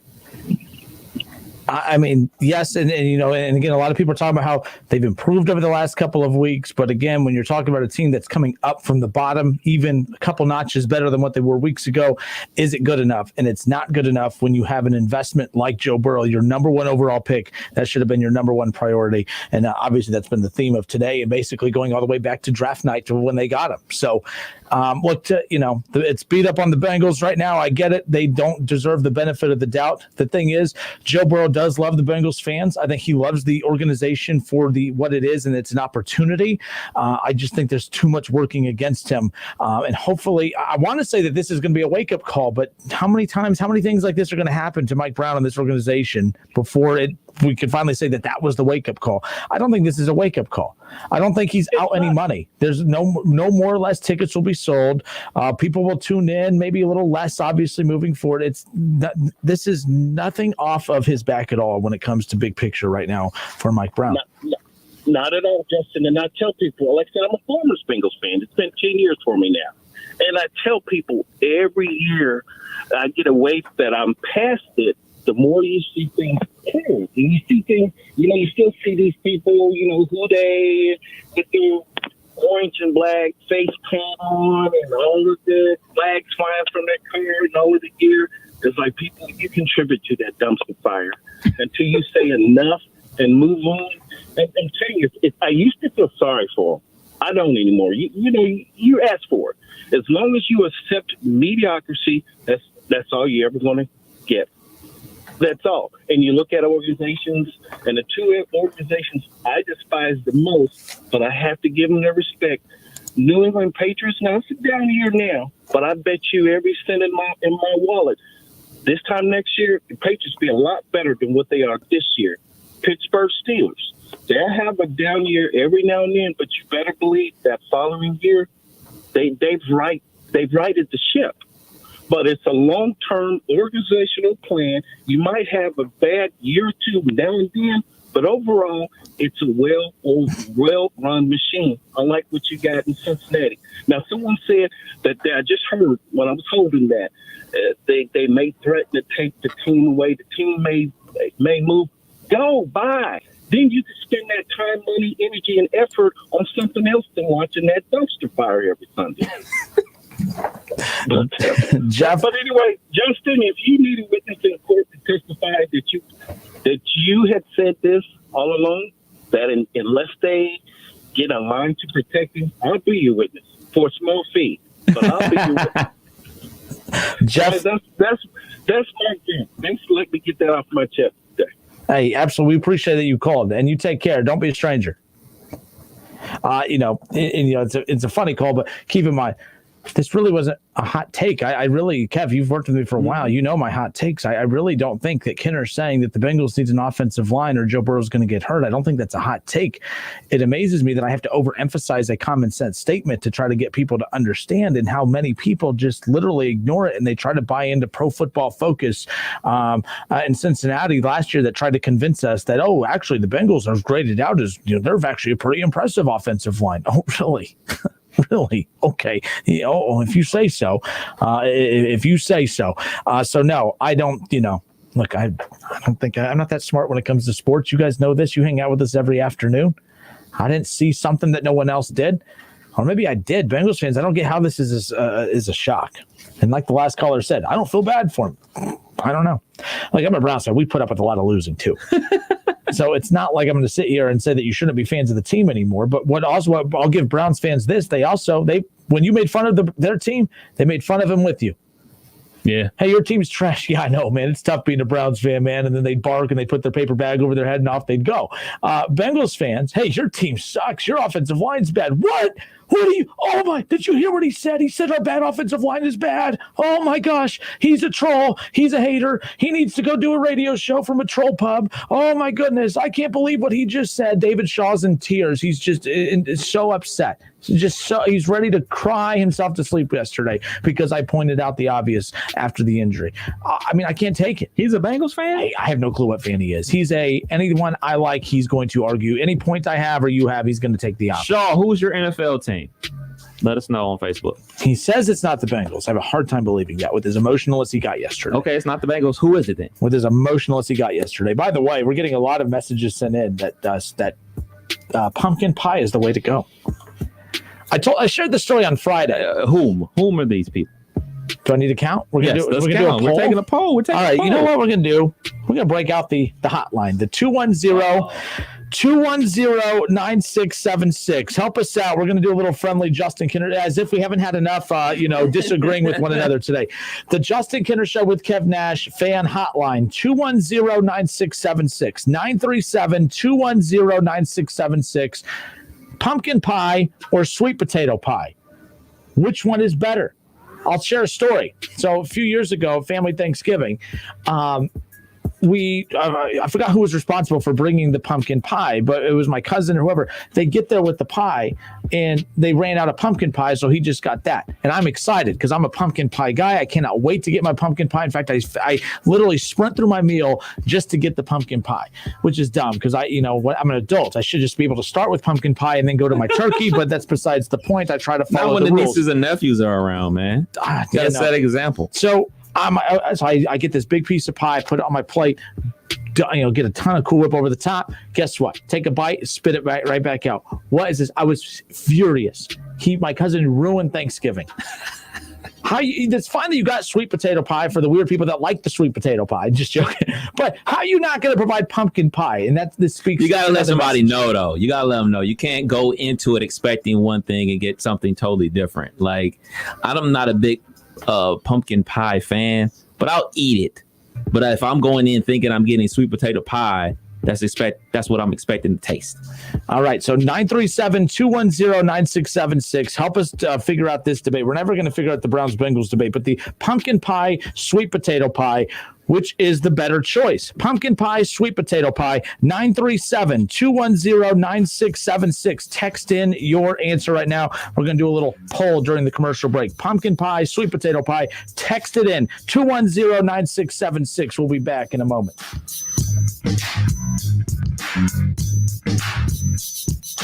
It's the Justin Kinner Show with Kev Nash. Justin, you're awesome, baby. Right here on 1410 ESPN Radio. ESPN 1410 Wing AM weather. This afternoon will be partly cloudy, a high near 46. Tonight's going to be mostly cloudy with a low around 32. And tomorrow is going to be cloudy with a slight chance of rain, a high near 48. I'm Pete Spivak for 1410 ESPN Radio. Friggin' chicken chunks, friggin' chicken chunks, friggin' chicken chunks, friggin' chicken chunks. $29.99 each, you 4 pounds of friggin' chicken chunks. Don't forget the 4 sauces too. Don't forget the 4 sauces too. 4 sauces too, 4 sauces too, 4 sauces too, friggin' chicken chunks. Ring in the season with 4 pounds of frickin' chicken chunks. Buy a $25 Frickers gift card and get 5 frickin' bonus bucks free. The ho-ho home for fun, food, sports, and spirits is Frickers. Frickin' chicken chunks, 4 sauces too. Frickin' chicken chunks, 4 frickin' pounds, frickin' chicken chunks. Here's how we long for Skechers Arch Fit shoes. If you've never tried Arch Fit shoes from Skechers, you're missing out on next level comfort. Saying you like comfort but not trying Arch Fit is like saying you like Italian food but you've never tried pasta. Skechers teamed up with podiatrists who used over 20 years of data to create a shoe that provides total foot and arch support for all day comfort. Arch Fit distributes support across the arch no matter what foot type you have. You don't need an arch problem to love how they feel. See all the styles of machine washable Arch Fit shoes now at Skechers.com. When running a business, HR issues can kill you. Wrongful termination suits, minimum wage requirements, labor regulations. I'm Alan Jones, founder and CEO of Bambi. I created Bambi specifically for small business. Get a dedicated HR manager, craft HR policy, and maintain compliance for $99 a month. Seriously. Month to month, no hidden fees, cancel anytime. Go to Bambi.com/CJR to schedule your free HR audit. That's BAM to the BEE.com/CJR. College football, it's the game you wake up early on Saturdays for, even though kickoff isn't until 7. The game where the Goodyear blimp becomes a Hall of Famer. The game that goes just beyond school, spirit, fandom, or love of the sport. It's the game where the comebacks happen. It's the game where anything can and will happen as long as you have the drive. Because college football is the game that moves you. We get it because it moves us too. Goodyear, more driven. Remember being in your favorite sport clips, getting set for that great MVP haircut experience? Yeah, how about if we made that wait even shorter? Now, with Sport Clips On Deck text alerts, when you check in online or with our app, we'll text you a 15-minute heads up when it's time to head in. And when you're the next man up, you'll get another text to come take your seat. Less wait time, more prime time. Sport Clips. It's good to be a guy.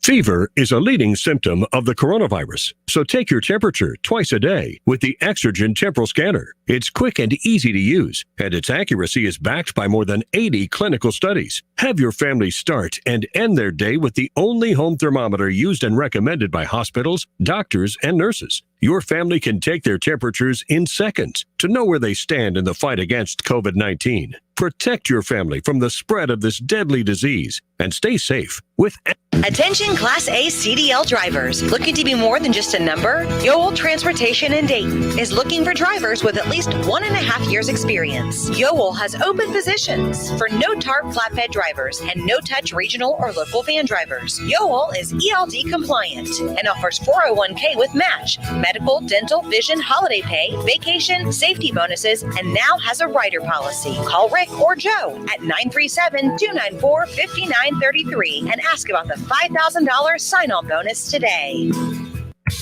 At At Lee's, home style can happen anywhere. Stop by Lee's Famous Recipe Chicken for comfort food made easy with our home style bowl combo for only $5.49. Savory mashed potatoes, topped with a chopped golden brown breast strip, sweet corn, gravy, cheddar cheese, and served with a regular drink. Get a sit-down meal made easy with Lee's home style bowl combo for only $5.49. Only at Lee's, famous for chicken. You have empty office space to fill. You know what you need, and you know what you'd like. But you also have a pretty good idea after you've shopped around the usual places that what you need and what you'd like, that might not happen. Well, then you haven't been to Charles Larrick's Warehouse Outlet. Nobody has their selection. Nobody has their discounts. And every week there's something new. If you need office furniture, Charles Larrick's Warehouse Outlet can sell it to you for half price and below manufacturer's suggested prices. Half price and below on hundreds of items. Selection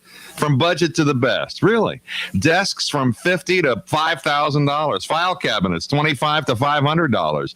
Before you go anywhere else, do yourself a favor and come to Larrick's Outlet. With 87,000 square feet of selection, you're not going to go anywhere else. Charles Larrick's Warehouse Outlet. 2 locations. One at 23 McOil Street, Dayton. The other, Uniques Unlimited on South Dixie.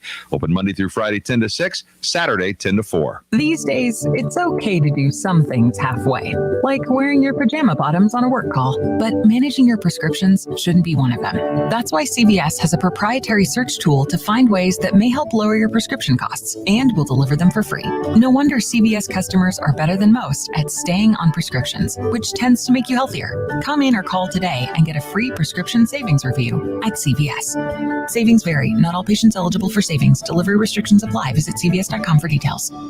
Panera's new flatbread pizzas are here. But to our new chef, Klaus, they're not just pizzas, they're masterpieces. Because it's not just cheese, it's hot and melty mozzarella and fontina cheese. It's not just sauce, it's market tomato red bell pepper sauce. And it's not just toppings, it's fresh mozzarella, basil, and grape tomatoes. Taste our 3 delicious new flatbread pizzas today. Order online for pickup or delivery. Panera. Restrictions apply. Everyone's temperatures vary throughout the day, so it's important that you screen for fever in the morning and in the evening. Fever is a sign of COVID-19, so stay safe with the Exergen Temporal Scanner. There are many ways to catch the Justin Kinner Show with Kev Nash on 1410 ESPN Radio, weekdays from 3 to 6 p.m. You can catch it live right here on 1410 Wing AM, or you can stream the show at wingam.com. But now we have another way that you can take in the show. You can now watch the Justin Kinner Show with Kev Nash live on ESPN Dayton's Facebook page. Listen, stream, watch. It's the Justin Kinner Show with Kev Nash, weekdays from 3 to 6 p.m. on 1410 ESPN Radio. On Twitter, make sure to give us a follow. Search 1410 Kinner for Justin Kinner on Twitter. That's 1410 KINNER, and ESPN Dayton for the station Twitter handle.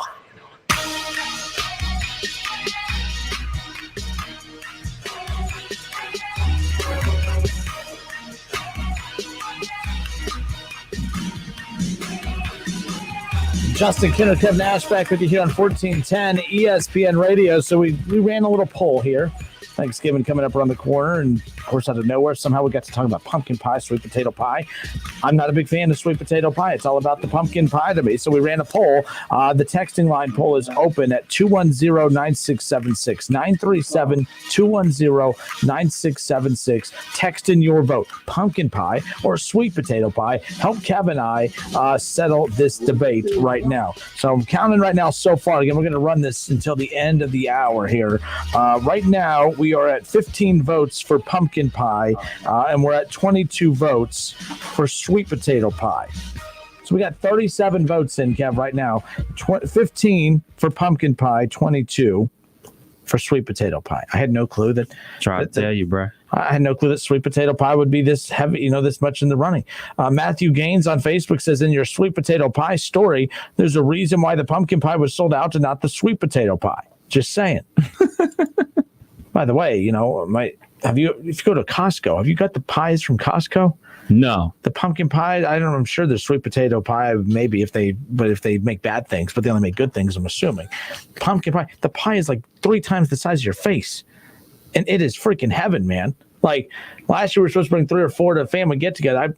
I got 4. I only brought 3. Only brought 3.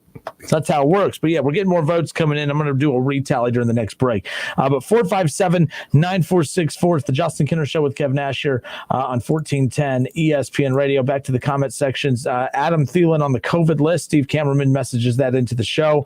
I have not come across that, but interesting. That ain't good. He's on my fantasy team, and he was able to provide me like 30-something points yesterday. 2 touchdowns yesterday. Yeah, he had himself a game. They lost though. But either way, 457-9464. That's the number to call in. Who we got? Jerry wants to talk to you. Let's go to Jerry. He came in hot at me for some reason. We fam, man. We cool. Gentlemen, what up? The one day I'm going to call in and give your Browns some love. Springboro Steve, this is why I have such a hard time giving your Browns some love because of Justin.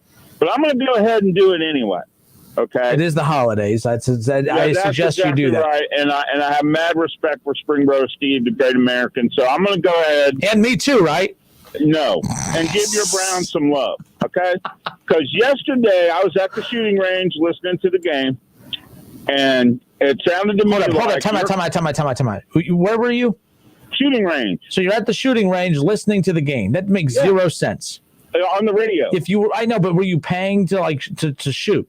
No, man, I go out to Greene County Fish and Game Club. It's free. It's all good. Okay, but if you're shooting the gun, you can't listen to anything.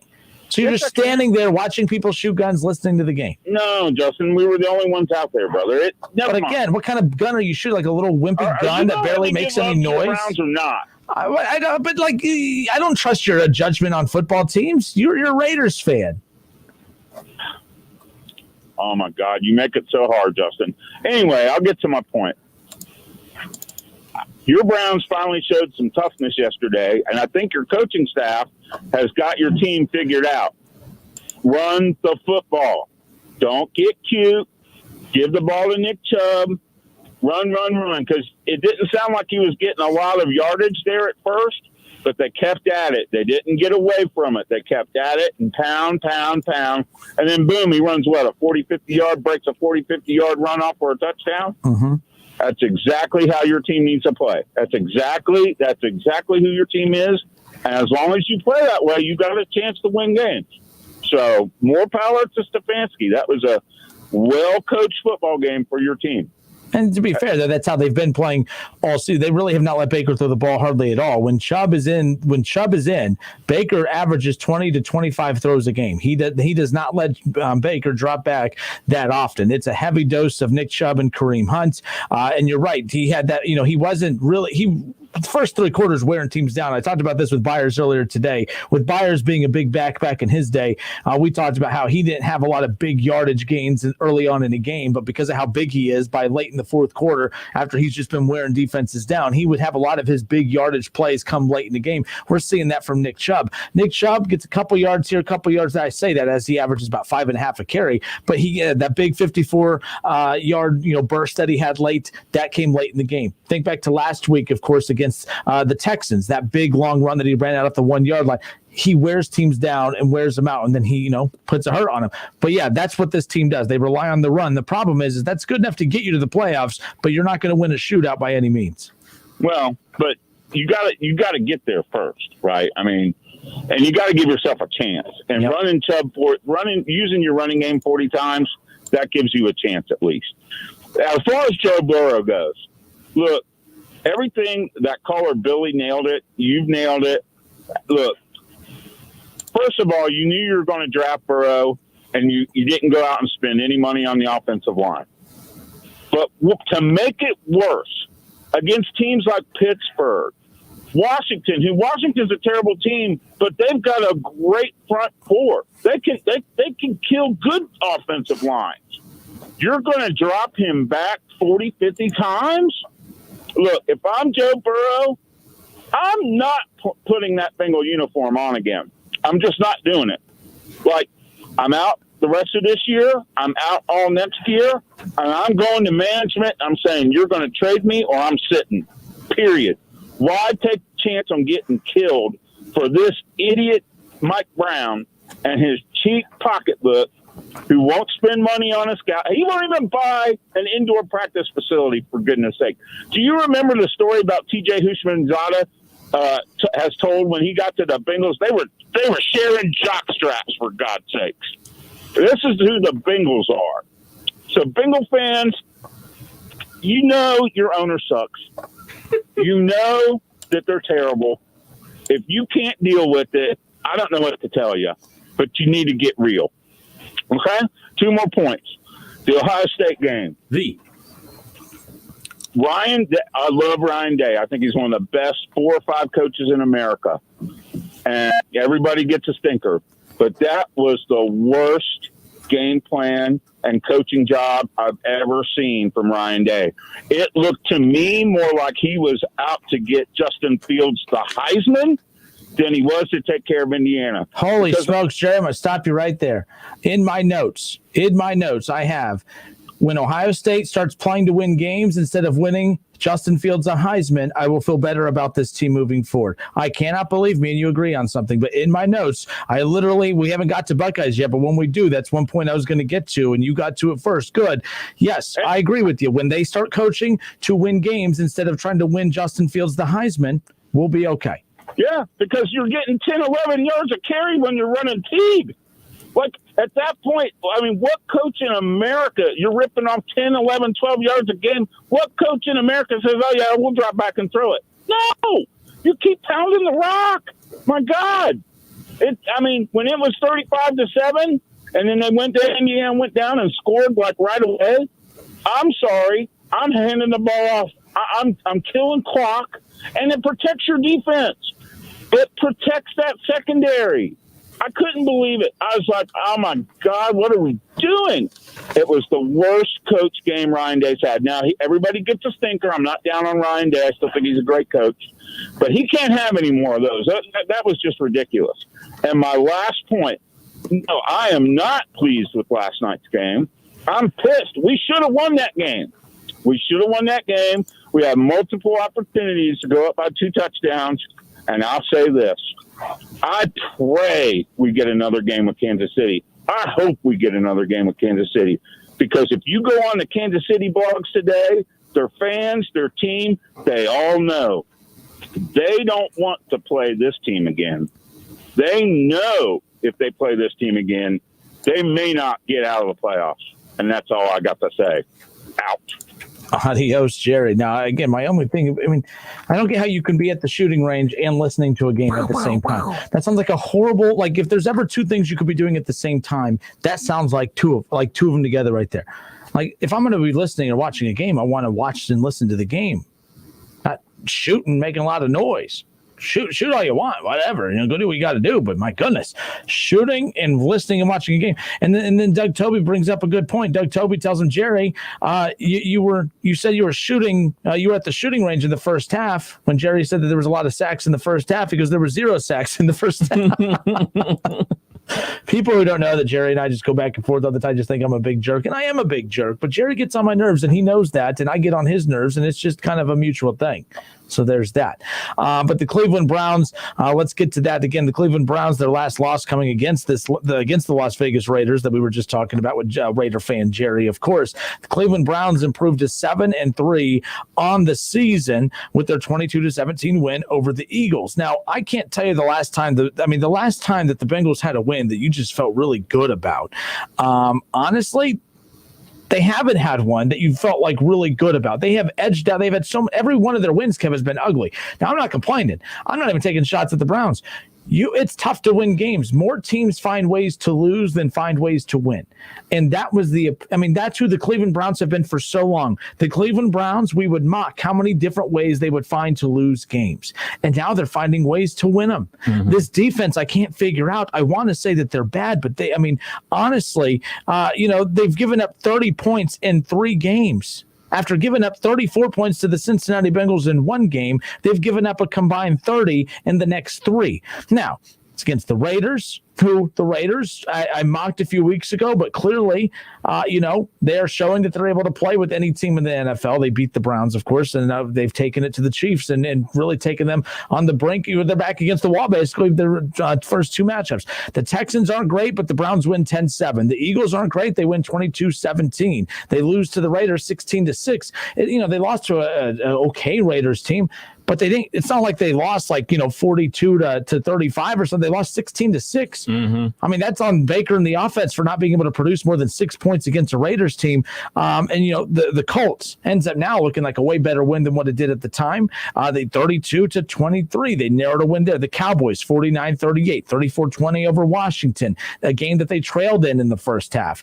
35-30 in week 2, the win over the Cincinnati Bengals, a game that they could have lost. But again, the Bengals had no way of stopping Nick Chubb. I mean, Nick Chubb and the offense ran for over 200-plus yards over the Cincinnati Bengals that week. And now they got the Jaguars coming up. Kev, by the time this sets up a huge showdown between the Titans and the Browns here in 2 weeks, they could be 8-3. This is, and they should be already 9-3. Sorry. So if they get 8-3, they're 7-3 right now. If they beat the Jaguars next week, 8-3, they could be 8-3. Oh, that's right. Okay, got you. So I thought they played the Jets and the Jaguars before that, but you're right. No, they play the Jets and the Giants, the 2 of the final 3 weeks of the season. They end up with the Steelers, unfortunately. So they're guaranteed 9 wins. The Browns are guaranteed 8 wins because they're going to beat the Jaguars coming up this Sunday. After that, the Giants. Hold on. Oh, you're right. But hold up. So they're going to get their 8th win coming up on Sunday. Yes, most likely. The Titans, the Titans looked better to start the season. The last time they looked dominant was what team did they? When they beat the Bears, they throttled the Bears that week. That's a good win for them. It was a good win. It's a good solid win, but let's be clear: the Ravens are not like if the Browns beat the Ravens here in a few weeks, it's not going to be as big a deal as what it would have been beating them earlier. The Ravens are struggling. Lamar's not Lamar. Harbaugh's losing control of this team. They're boring. They have no identity. But you have the Titans who have struggled too. The Browns are coming up on opportunities to beat 2 good teams in the Titans and Ravens that are not playing their best football. So the Browns could sneak out a couple wins against teams that I wouldn't say that they have no chance of beating, but they probably won't be favored to. So they have opportunities. They have the Giants and the Jets coming up. I don't give them a shot against the Steelers. The Steelers are too good. However, the Steelers have edged out some ugly wins as of late, but they're winning. They're 10-0, only undefeated team in football. I'm not knocking them. They keep producing talent, which ticks me off, and that keeps proving Kevin to be right, and then I'm wrong, and everyone knows how much I hate being wrong. Deontay Johnson, breakout year. Yeah, I saw your tweet. Bite me. How about the kid from Notre Dame? He's doing pretty good, too. Yeah, balling. He's doing pretty good, too. But the Cleveland Browns yesterday, it's not pretty. It's ugly. It's nothing to brag about. But it's a win, and that's what really counts. Winning, I know a ton of Browns fans, and they're not happy the way that they're winning. But you know what? You weren't winning before. Be happy that you're winning football games and you're in a position to make the playoffs. Be happy about that. Be ecstatic about that. You have the Jets on the schedule. You have the Jacksonville Jaguars on the schedule. Obviously, I'm a person that says respect your opponent and everything like that. Go respect your opponent and beat them. So you're looking at about 9 wins at least. And you can beat the Ravens. You can beat the Titans. You can beat the Steelers. All this opportunity is right in front of the Browns, the opportunity. So go take it. Yeah, keep in mind there was a huge cluster of 6-3 teams heading in, and this is the fun time of the year where teams start separating themselves a little bit, and the Browns are in that danger zone of that Raiders loss can come back to haunt them. I know we've been back and forth on this, but the Raiders who are 6-4, who the Browns are ahead of in the standings. Right. If the Browns are going to lose one that they shouldn't, the Raiders are going to win one that they shouldn't coming up. They're going to be tied again. The Raiders will hold that tiebreaker. That's why this matchup with the Titans is so important coming up, because these two teams could have the same record when it's all said and done. You're basically, fighting for playoff positioning, but you're fighting for tiebreaker situations. The good thing for the Browns, how about the Colts yesterday getting a win over the Packers? That drove me nuts because I was like, oh man, that's, the Ravens went down, the Raiders went down, the Dolphins went down.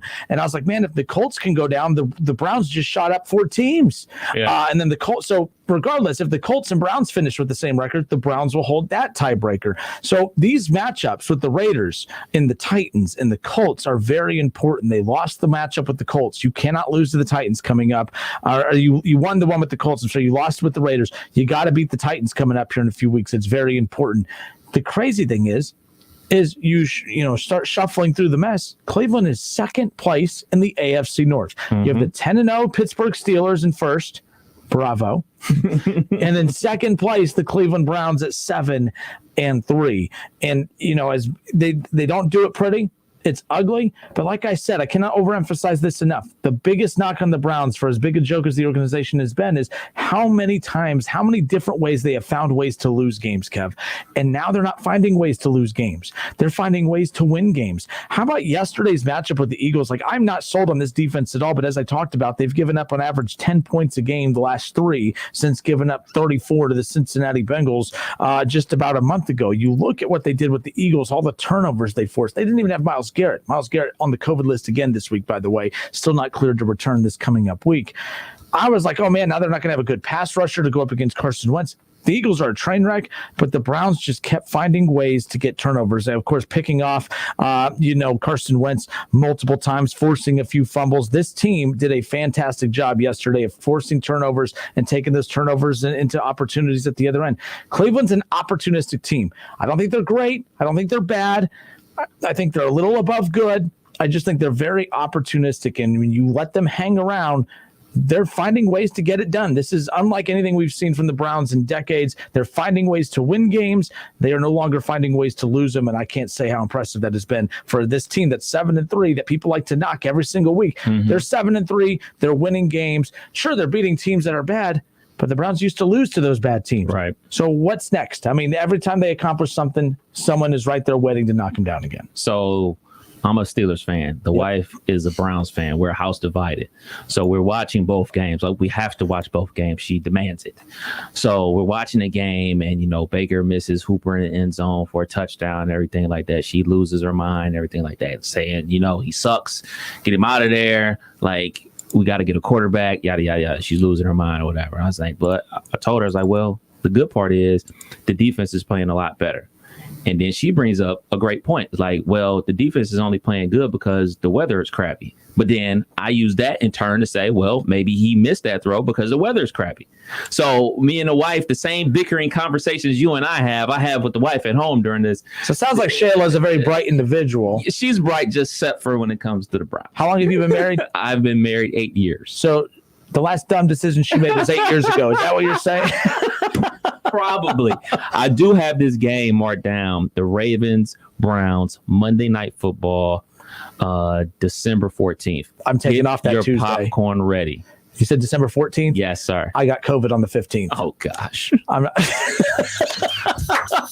They play. I'm telling you, every time the Browns have an opportunity to play on like these primetime games, they always find a way to blow it. But right now, 7-3, second place in the AFC North, finding ways to win. Make fun of the Browns all you want, but they have always been known as the team that finds ways to lose games.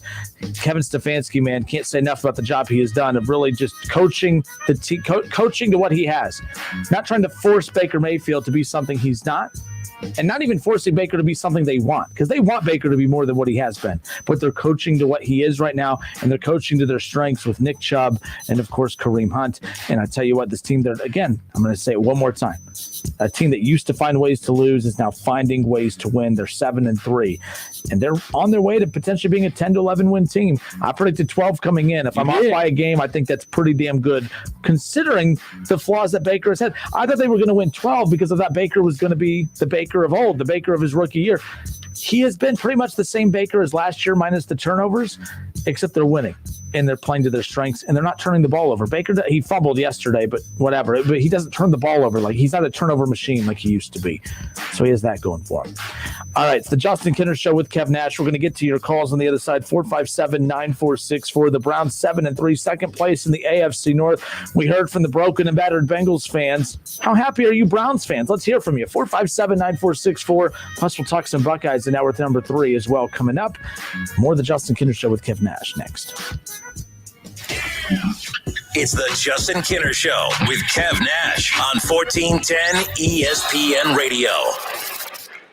My stomach. Don't worry, I've got you covered. When you have nausea, heartburn, indigestion, upset stomach, diarrhea. What's that? It's Pepto-Bismol Chews. Pepto-Bismol's in a chew? Yeah, they taste great and provide fast relief. And you can always have Pepto-Bismol handy. Ooh, let me try it. Try Pepto-Bismol Chews for fast relief. Nausea, heartburn, indigestion, upset stomach, diarrhea. Use as directed. Keep out of reach of children. You're ready to get back into yoga, so you order the essentials. A non-slip mat, yoga blocks to keep balance, and an exercise ball. And you use your Bank of America Cash Rewards credit card, choosing to earn 3% cash back on online shopping and up to 5.25% as a preferred rewards member, which you put towards your most essential yoga gear. Noise-canceling headphones. Welcome. Take a deep breath. Breathe. Apply for yours at bankofamerica.com/more rewarding. Copyright 2020 Bank of America Corporation. All those mouths to feed. So many different cravings. In a world filled with endless dinner options, lives a family ravaged by hunger. The answer lies with one man. No, not just a man, a king, a pizza king.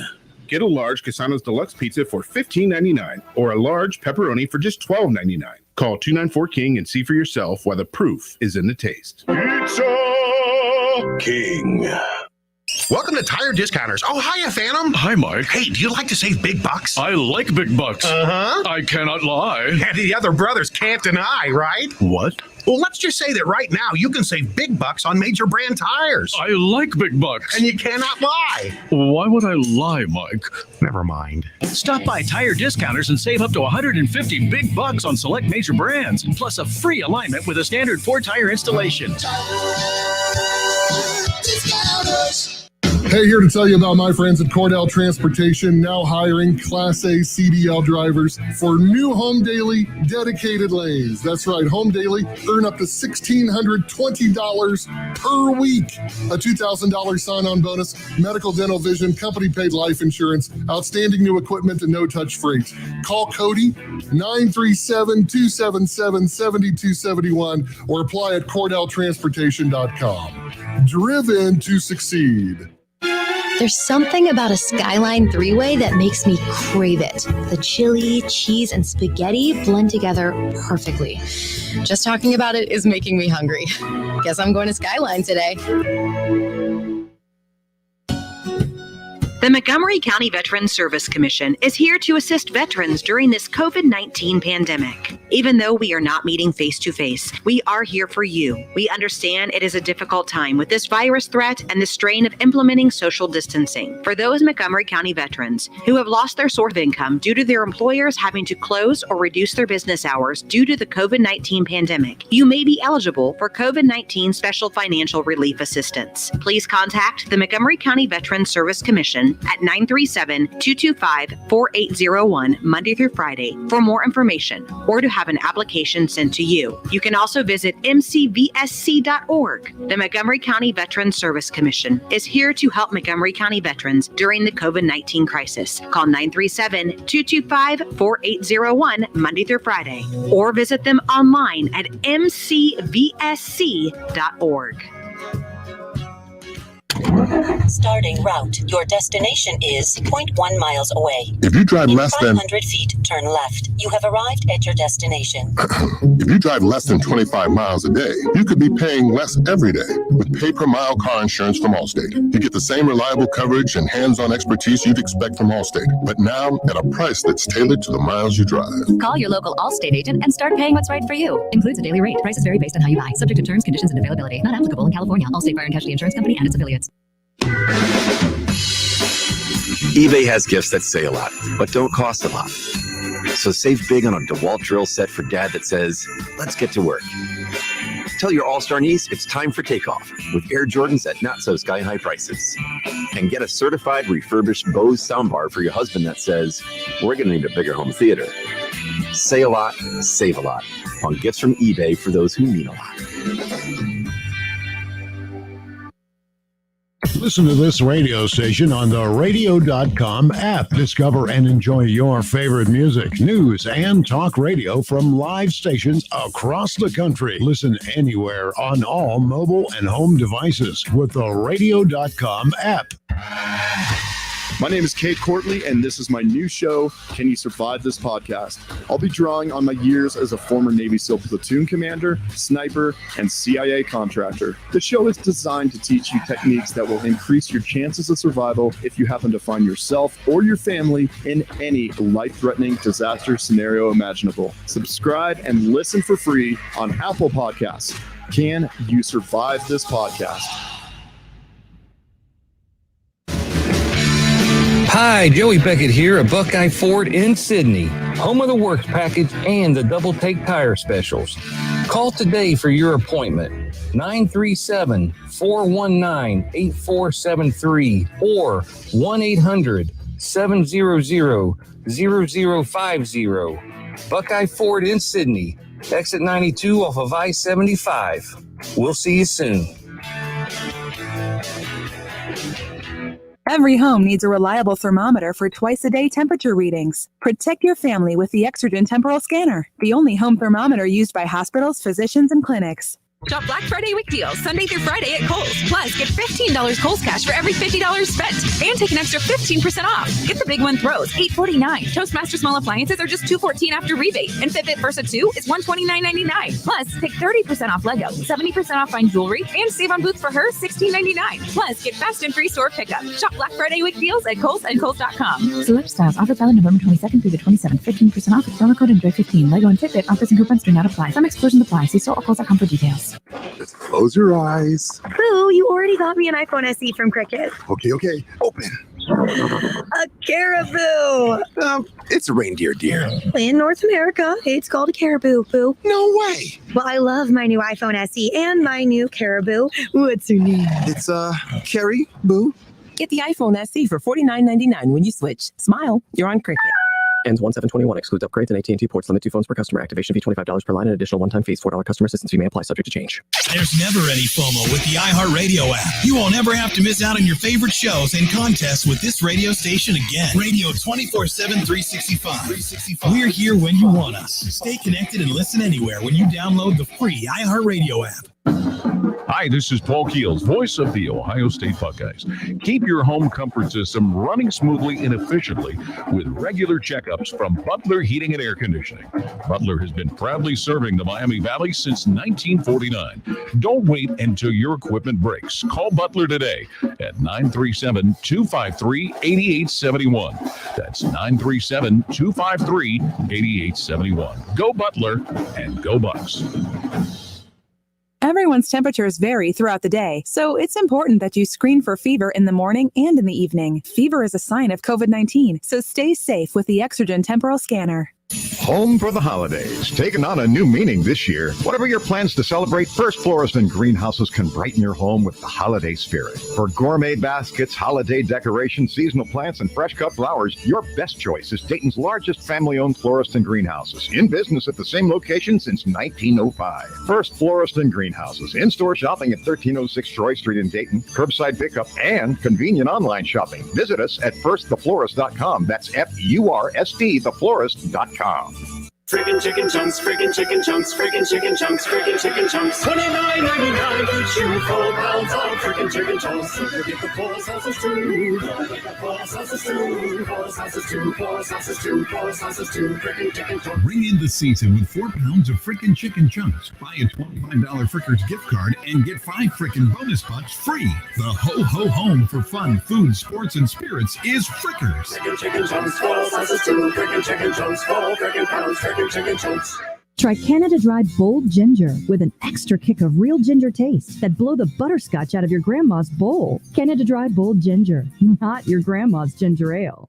We are Dayton's home of the Ohio State Buckeyes. And into the end zone goes Chris Olave. KJ Hill, 6-yard touchdown catch. Right sideline and down he goes to the end zone. WING 1410 Dayton's ESPN Radio.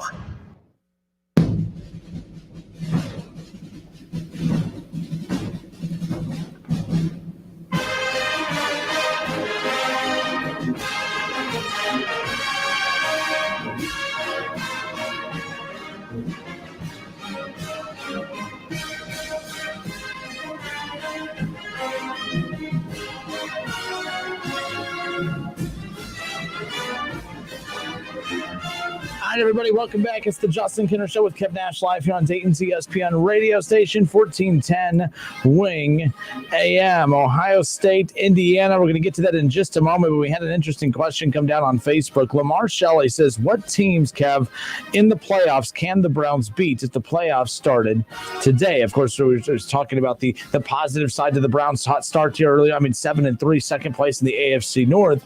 And, of course, people right away want to focus on the fact that, hey, well, they haven't beaten anybody yet. The Colts right now has really separated themselves in their division, and a division that everyone thought was going to belong to the Colts or to the Titans. The Colts have done a pretty good job of separating themselves, not really separating, but establishing themselves as the top team in that division right now, tied with the Titans, but holding that tiebreaker with the win. But when you talk about, okay, if the playoffs started today, out of the AFC, which teams are you confident that the Browns could potentially beat? We're going to get to the Buckeye talk in a moment. I'm seeing people tune in and message in one moment on that. But let's say, look at the team. The Titans, I believe they can compete with the Titans. I don't think the Titans are an unbeatable team if you're the Cleveland Browns. The Colts, you've beaten the Colts. Now, the Colts are a better team now than what they were back when the Browns beat them. I think they look more comfortable now with Phillip Rivers, quarterback. You said that really you didn't believe that he would be the quarterback by the end of the season. I didn't. But it's amazing, by the way. When you have a quarterback that looks like he's on the downside of his career, but you give him a good offensive line and protect him, it kind of allows him to be more of himself. It's funny what an offensive line can do for you. I don't know how much of our audience would agree with that. But there's that. The Bills, I think, are beatable for the Cleveland Browns. I think the Bills are better. The Bills aren't as sharp as they were to start the season. The Chiefs, I'm taking the Chiefs 10 times out of 10. And Pittsburgh, if the Browns are going to continue to have that, pee down your leg approach to facing the Pittsburgh Steelers, I don't give them a shot. The Raiders, they've lost to the Raiders, but they lost 16-6. They didn't have Nick Chubb. I believe that the Raiders are beatable for the Cleveland Browns. I think that the Browns are capable of beating a lot of teams in this playoff hunt right now. I don't think you're beating Pittsburgh. I don't think you're beating Kansas City, but I don't look at the Titans, the Colts, the Bills, the Raiders, or even the Ravens, this Ravens team. Now, if they all of a sudden get hot to close out the season, it might be a different conversation. But outside of the Steelers and Chiefs, there's not one team in the AFC that I look at and say, oh, they're significantly better than the Browns. I think the Browns are capable of beating anyone in the AFC except the Steelers and the Chiefs, in my opinion. And that's what makes the NFL such a great situation. Like, anybody literally can beat anybody, especially when you get to the playoffs. It's one and done. This isn't basketball where you get a best of 7 series. You get in there, you win, you keep it pushing. There is no next game like, all right, we're going to get them next time. Yeah. The next time is right now. So that's how the whole league is set up. We were talking about last week. Look at this jumble of teams that are 6-3. Well, guess what? Now we got a jumble of teams that are 7-3 and another jumble of teams that are 6-4. It just keeps going. That's why the NFL is great. Absolutely. Speaking of the NFLs, Cameron again dropping in saying Mark Ingram and J.K. Dobbins both have tested positive for COVID. So you want to take a look now and see what's ahead for the Ravens. Who do they have? Steelers on Thanksgiving night at 8 o'clock. Interesting. See, your Steelers aren't that good. They're just opportunistic. They take advantage. Take advantage of it. They beat the Browns without Nick Chubb. Let's see. What else did they? Who they just beat? The Jaguars. That's the Jaguars. No. That's... the Ravens have struggled. Again, they don't even look anything remotely close to they did a year ago. Lamar does not look as comfortable. And my prediction of a coaching change at the end of the year is well on its way to happening. And it's not because Harbaugh's not a good coach, by the way. I think he's a great NFL coach. I just think you've been with this team long enough. This is year 3 after a year. We saw the Chiefs after Patrick Mahomes won a Super Bowl. They look even better the next year. Andy Reid was able to take him, to that next level. Harbaugh wins an MVP, Lamar Jackson wins an MVP.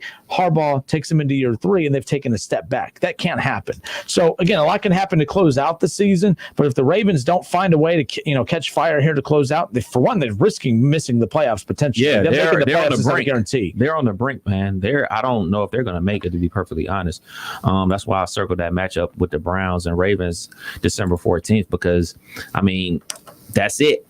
I don't even know who the Ravens have before that, but that's the game right there. As a Browns fan, you should be hyped for that game, because the slide that the Ravens are on, even the wins that they have, they're not looking impressive. They just lost back-to-back weeks. They lost to New England last week. They just lost this week to the Titans. I know Schroeder loved this big play by A.J. Brown where he caught that out route and trucked the linebacker. And not only trucked the linebacker, he drugged 2 DBs into the end zone to help the Titans tie up the game. I'm a big A.J. Brown fan, but goodness gracious, 4 missed tackles by the Ravens defense? I've never seen that before. Especially when the defense is why they were going to win the division coming in. Like, remember, the division favorite is 3rd place right now behind the Cleveland Browns. And Pittsburgh, even if we would have known that Big Ben was going to return fully healthy, I still don't think we would have picked Pittsburgh to win this division coming in. I sure didn't. So Pittsburgh playing, fantastic. The Browns are who the Browns should be. This is, by the way, the Browns right now, I give them credit. They're playing to their expectations right now. They're on schedule. They're doing what they should be doing. Cincinnati is who they should be as well, although they should have won more games than they should have. It's unfortunate they've lost Burrow for the rest of the year, but the shocker out of this group, Cincinnati being bad is not a shocker. That was expected. I thought they had a little bit more to be more competitive than what they were, but they are who we expected to be, especially as the season after picking number 1 in the draft. You're not expected to make the playoffs. So the Bengals are who they should be. Cleveland's who they should be. Pittsburgh's playing above who we expected them to be. The only team that is not playing the way that we expected them to is Baltimore. And right now, if the playoffs started today, 6-4, they're not in. Right. They're not in. The Browns are in. But the Ravens, who would have thought to come into the year? And again, a lot can happen in the final month of the season. But who would have thought that the Browns are set up better to make the playoffs moving forward than the Baltimore Ravens? So a lot can happen. I keep overemphasizing that because the Browns can fumble moving forward. The Ravens can start winning games that they should moving forward. But Baltimore's best win on the year is what, Cleveland? Mm-hmm. Check this out for the Ravens. They have the next 3 weeks, 3 primetime games. They have the Steelers Thursday night, obviously Thanksgiving night. Then they have the Cowboys on Sunday Night Football, and then the Browns on Monday Night Football. So they got primetime matchups where the world is going to be watching Lamar Jackson and Harbaugh and that defense to see if they can get it together. Yeah, and by the way, Doug Toby says, hey, stay right there. Mike Hartsock doing his last show on Channel 7. I'm going to mention Hartsock coming up here in a bit. I have not forgot about that. I'll definitely be addressing that coming up. But a sports legend calling it a career here in the Gem City, and I happy for him, but I hate to see I hate change. So I just don't like when things change. So I don't like that he's calling it a career, but I respect the career that he had. You hate 2020. Oh, yeah. 2020 has been horrible for a control freak like me. That's absolutely. Browns Talk. Steve Cameraman on Facebook says Cleveland plays a style like Las Vegas. If they can get Baker to show up and make 4 or 5 big passes and stuff the run up their butts, they have the type of team that can give Kansas City fits. I agree. And the only reason that the Raiders were able to give Kansas City fits is because they had a quarterback that was going throw for throw with him. Mm-hmm. Now, to be fair, Carr is not that guy every week. Carr was definitely not that guy against the Browns. He looked very average against the Browns. Baker has the potential to do that. We've seen glimpses of it. We saw glimpses of it against that same Raiders team a year ago or 2 years ago in his rookie year. We know Baker's capable of it, but I'm sorry, but we've seen enough sample size to know that Baker, he's not it more than he is it, and that's my concern. But when he is it, he's pretty good. He's pretty good. When he's rolling, he can go with the best of them. But lately, I just don't get it. Is it because he's had so few pass attempts, 22 pass attempts or whatever? I don't know. But if you unleashed him, if you let him throw the ball 40 times, what's the Baker Mayfield stat line? I think it's what we saw last year, 2 to 3 interceptions a game. And that's what you don't want if you're the Cleveland Browns. I think that's what the coaching staff thinks. I think that's what they're fearful of. They're fearful of him turning the ball over and, they're saying, like, we're going to stick with the run game, something we know is a certainty. We're going to keep pounding it with our 2 good running backs and take shots when it's necessary. And that's in the playoffs when you go up against teams that are going to try to take your best thing away, a la Bill Belichick style. They're going to try to force Baker to throw the ball and put him in passing situations. And that's what happened with the Pittsburgh Steelers matchup. It was a 3rd and 9, had to force him to pass, and they got picked off. And it was a snowball effect. I think Baker his confidence is teetering, and his confidence is teetering because he can't get going. And I'm going to say it's the coach's lack of trust in him right now. And I know it sounds like an excuse, but the weather is playing a role in that. The weather, they're not trusting him in that weather either. That game he had in Cincinnati, it was perfect day outside. It was beautiful outside. I think I barbecued that day. But these weather conditions that he's playing in, guess what? You play in Cleveland, Ohio. It's going to get a lot worse, especially if you play a home playoff game. I don't want to hear that. I'm just letting you. I'm just saying. Why? I watched my alma mater, the Van Wert Cougars, won their very first state title yesterday. Their quarterback, Tracy's pretty good. He was throwing that damn ball all up and down the field. And it was raining. It was cold. It was windy. And I'm watching high schoolers do this yesterday. I don't want to hear that Baker can't throw the ball in the wind and the rain. And see, I have to argue everything you say, even when you're trying to give Baker the benefit of the doubt. Here I am to argue with you. But you wouldn't be you without it. But I watched high schoolers yesterday. You're right. Shout out to the Van Wert Cougars once again. Got to give them another shout out, winning the very first state title ever. So congratulations to them. But I'm watching high school kids throw the ball up and down the field in the cold, in the rain. All right, and some of those throws, by the way, if you search the Justin Kinner Show on Facebook, which we are live on, by the way, I was sharing some videos of that state title game from yesterday. The quarterbacks are just dropping back and just lobbing them up there, throwing dimes, connecting them. Come on. These kids could do it. Baker Mayfield could do it. No excuse. However, you are right that the wind was unbelievable. The rain. It's just been a mess. I can't tell you the last time Cleveland played like a regular, in regular weather, which again, I keep hearing people say, well, you live in Cleveland. Buyers keep saying that. You live in Cleveland. That's part of it. Well, just because it's part of it doesn't mean that it doesn't have an impact on the game. Like when people say, injuries are part of the game. That's fine. But it doesn't mean that injuries are not a part of an outcome. When your best players are not on the field and you don't win because your best players are not on the field, you don't chalk it up to, injuries are part of the game. No, it's chalked up to, the best players weren't out there, so that's why the other team won. When the Golden State Warriors lost to the Raptors a few years ago, injuries are part of the game. They are, but that doesn't take away from the fact that when one team doesn't have its best players and they lose to the team that does have its best players, I'm just saying that injuries are part of the game doesn't chalk up the fact that common sense tells you that the team with better players won because the team that actually has the better players didn't have the better players out on the floor. Yeah, I think it's pretty simple. Even your logic can't combat that. We could talk about it. We've nothing to talk about. There's nothing to talk about. There's nothing to talk about. You and I are on two totally different fences of that. Right side, wrong side. But Kev, if a team loses with its best players off the floor, yes, like that, they're not the same team. Of course, I don't know how you could defend that. That's not even an opinion. That's just common sense. If a team doesn't have its best if the team with better players wins because the team that has its best players off the field, come on. That doesn't make any sense. Like if Justin Fields and Master Teague and three of the starting offensive linemen were out against Indiana and Indiana beat Ohio State, I would not say, the better team won. I would say, man, Indiana caught a break. I think Notre Dame caught a break when they beat Clemson a few weeks ago. It's a good win. You caught a break. You beat Clemson with all seven, with the whole defense healthy and with Trevor Lawrence ready to go. I'll respect that more. But I'm sorry, but it does play a role in that. It plays a role, but ain't nobody gonna cry for you. Ain't nobody gonna cry. It is what it is. It's not is what it is. Committee. We're going to talk college football here in a moment. Everything is objective, anyways. I'm telling you right now, it matters. So what's the other team supposed to do if the other team's best players hurt? I'm not. By the way, the Raptors won the NBA title years ago. They're not supposed to hand the trophy back. Exactly. But when Kevin's like, "Man, you got to sign Van Fleet," he's an NBA champion. He played on the NBA championship team. He doesn't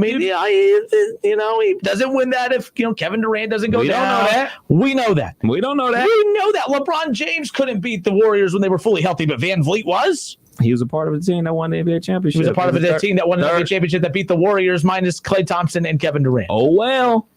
Oh, well. Hey, man, the Warriors beat the Cavs when Kyrie got hurt and Kevin Love wasn't there. Then the Cavs beat the Warriors when Steph was banged up. Oh, well. Wait, that is a game. The Warriors beat the Cavs. The Warriors beat the Cavs. But those were Kyrie. Equally matched teams. So, but I don't think I still think the Cleveland Cavaliers had a shot. They still competed. The Warriors couldn't even compete without their best guys. They went to 6 games. After how many did they win before everyone went down? Klay Thompson went down in game 3. How many games did Klay Thompson went down in game 3? No. We proved this last week. We got in the same argument. Game 3? Game 3. He did not go down in game 3. Pull it up. Last time we checked this, someone even messaged in and said he went down in game 3. Yes, he didn't play in game 3, but he came back in game 4 and went down official in game 6. Who let him play hurt? What is Zach Taylor running the Golden State Warriors? What the hell's going on? Mike Brown, are you running the Warriors too? Holy smokes. But anyways, all right.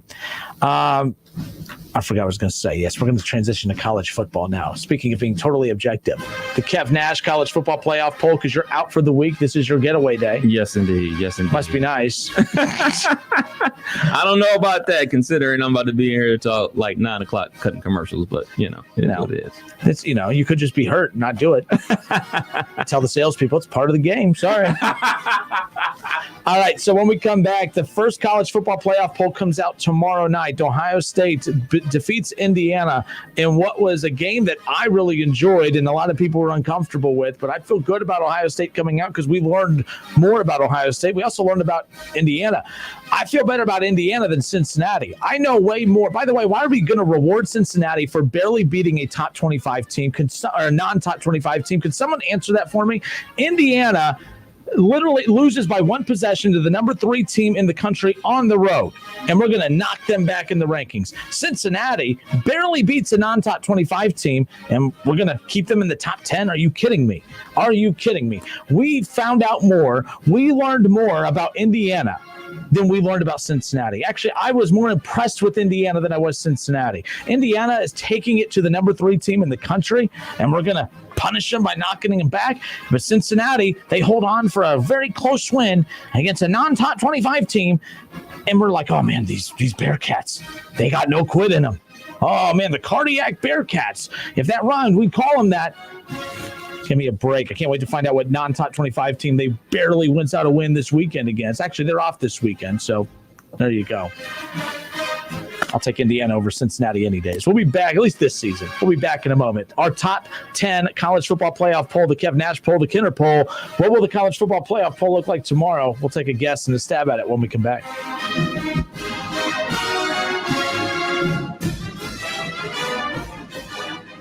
It's the Justin Kinner Show with Kev Nash on 1410 ESPN Radio. ESPN 1410 Wing AM weather. This afternoon will be partly cloudy, a high near 46. Tonight's going to be mostly cloudy with a low around 32. And tomorrow is going to be cloudy with a slight chance of rain, a high near 48. I'm Pete Spivak for 1410 ESPN Radio. How would you like the chance to win a truckload of DeWalt tools, plus the truck they came in? Yeah. We thought so.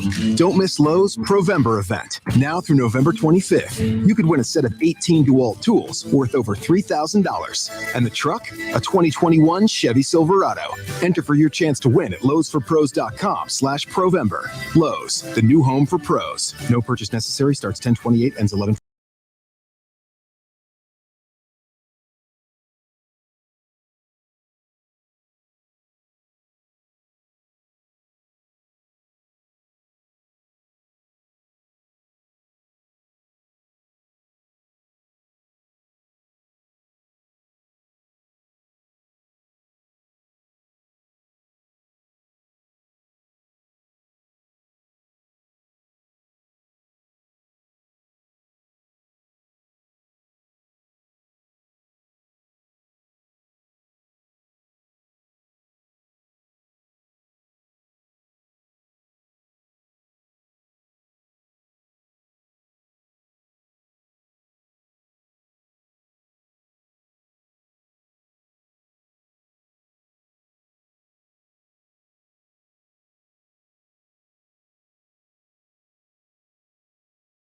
Mile West. Savings vary based on how you buy. Subject to terms and conditions. Allstate Fire and Casualty Insurance Company and affiliates, Northbrook, Illinois.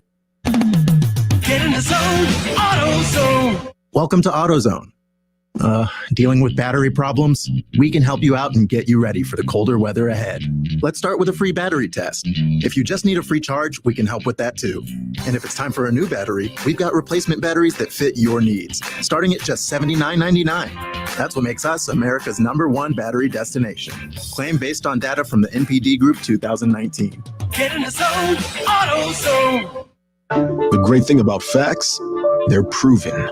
Like the fact that crude oil contains impurities, or that base oil made from natural gas is 99.5% free of impurities. And the fact that Pennzoil is the first synthetic motor oil made from natural gas, not crude oil. It gives you unbeatable engine protection. The proof is in the Pennzoil. Based on Sequence 4A wear test using SAE 5W30. Available at Pet Boys.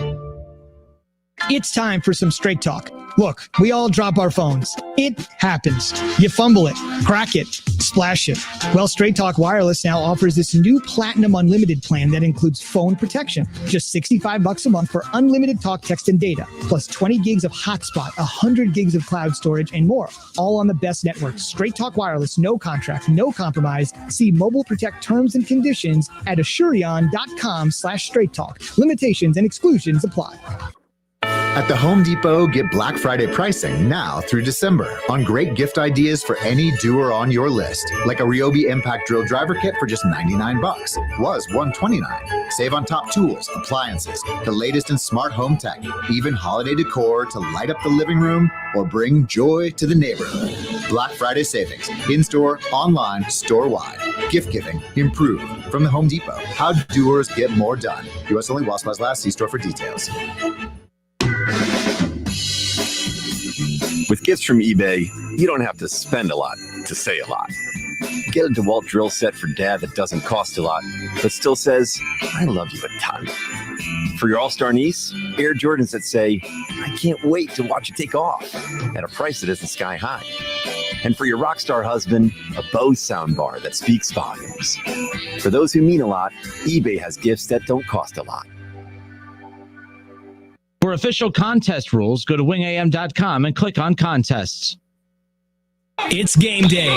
Are you ready? If you want your game day meal in a hurry, be sure to stop by Lee's Famous Recipe Chicken and pick up a Buckeye Bucket with 25 golden brown breast strips for only $29.99. And don't forget to add a large Dr. Pepper for $1. Lee's can make your gathering for the big game famous and take the work out of your perfect party. Buckeye Buckets are available daily and limited 2 per customer. Pick up one today. Lee's, famous for chicken. Listen to this radio station on the radio.com app. Connect with your favorite radio shows through contests, social media, and podcasts. Create custom alarms with your favorite radio stations, all free with the radio.com app. Listening to this Allstate commercial about savings might be the hardest thing about getting those savings. Save for simply becoming an Allstate customer. Save more for adding DriveWise. And save even more for driving safely. Visit Allstate.com or contact your local agent for a quote today. Allstate. Minimum effort, maximum reward. Not available in every state. New customer savings based on early signing discount. DriveWise is an optional feature. Savings vary based on how you buy. Subject to terms and conditions. Allstate Fire and Casualty Insurance Company and Affiliates, Northbrook, Illinois. I'm Dr. Andrea Russo, a cardiologist. Maybe you're waiting to talk to your doctor right now. But if you're having an irregular heartbeat, heart racing, chest pain, shortness of breath, fatigue, or lightheadedness, don't wait. This could be a serious condition like atrial fibrillation, which can make you about 5 times more likely to have a stroke. If you're having these symptoms, don't wait. Talk to a doctor by phone, online, or in person. Brought to you by Bristol-Myers Squibb and Pfizer. Flatbread pizzas have hit the menu at Panera. And whether you get the cheese, margarita, or chipotle chicken and bacon, you'll be getting cheesy, saucy goodness. Panera's new flatbread pizzas are here. Restrictions apply.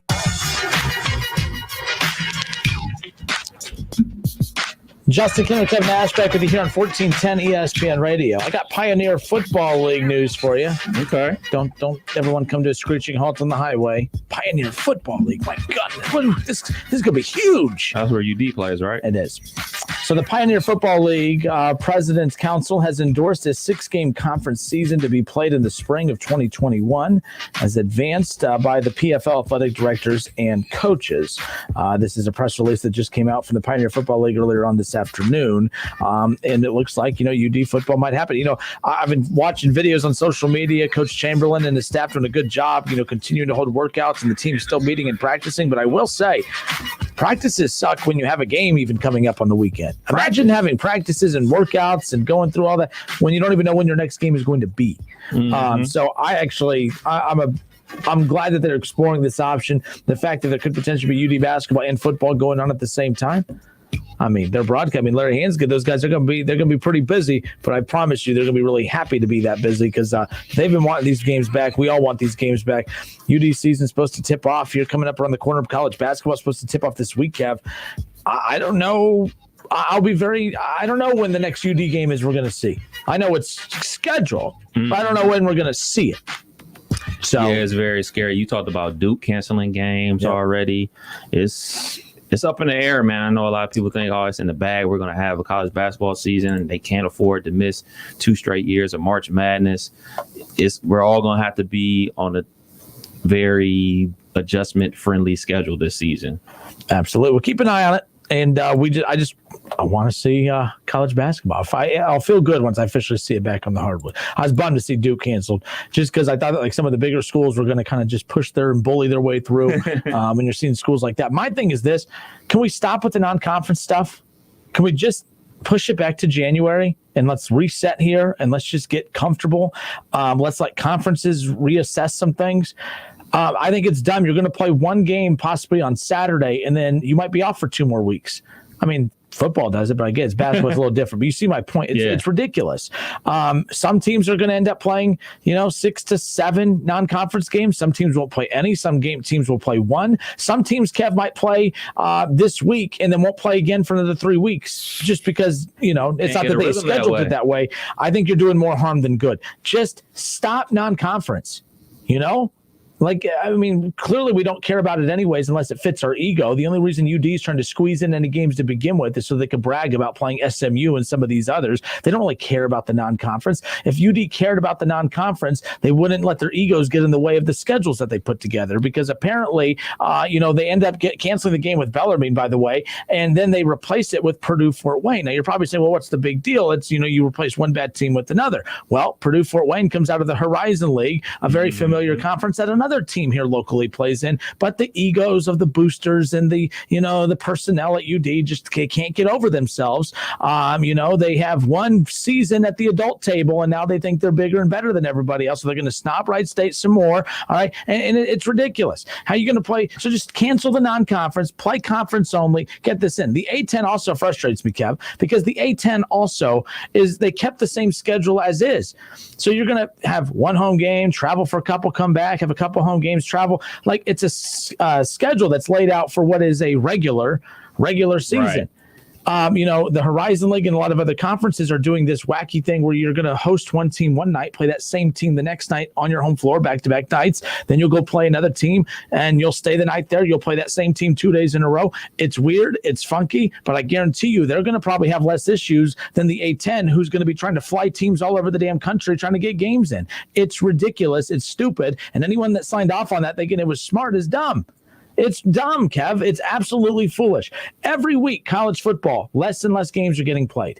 Less and less games. We had 18 cancellations last week. Now, I'm not trying to get into a conversation about most. So, Kev, tell me about your opinion of teams trying to play sports during a pandemic. I don't care about that anymore. What we have accepted is that we're going to play during a pandemic. Right. So now what I'm going to judge conferences and sports leagues on is, okay, you're going to play during a pandemic, fine, I don't care. But are you going to do it the right and smart way? Or are you going to try and bully your way through it?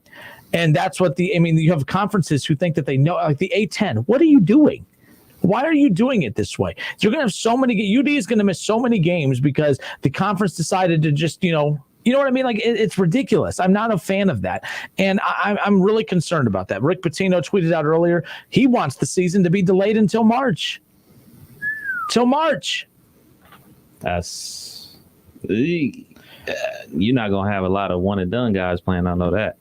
I don't know. That's the least of their concern. They just need to get May Madness in, March Madness, May Madness, July Madness. It don't matter. They're working their best to try to get a madness in one way or another. But anyways, let's switch gears here. Talk about college football. So Ohio State over the weekend had a top 10 showdown with Indiana. I was back and forth all week about whether I was going to respect this top 10 matchup because I'm like, okay, I'm looking at Indiana. They're a 20.5-point underdog. We talked last week about how many top 10 matchups there have been in the history of college football that featured a 3-possession line. And, I think like Ohio State, Indiana was like the 18th game that has happened in the history of college football where you had a top 10 showdown that featured the underdog being a 3-possession underdog. Mm-hmm. And every one of those has ended in blowouts except for 3 of them. So 3 of the 18 matchups heading into this past Saturday that were top 10 showdowns that had a team that was a 3-possession underdog, only 3 of the 18 have ended in under that line, have covered. I was really weary of how to feel about this past week's game. I'm like, yeah, but Indiana, even a bad Michigan team should beat Indiana. A bad Michigan State team should beat Indiana. I don't care if, Indiana, they have a good recruiting class. It's still Indiana. And if history tells us anything, there's just certain programs that never seem to get it right.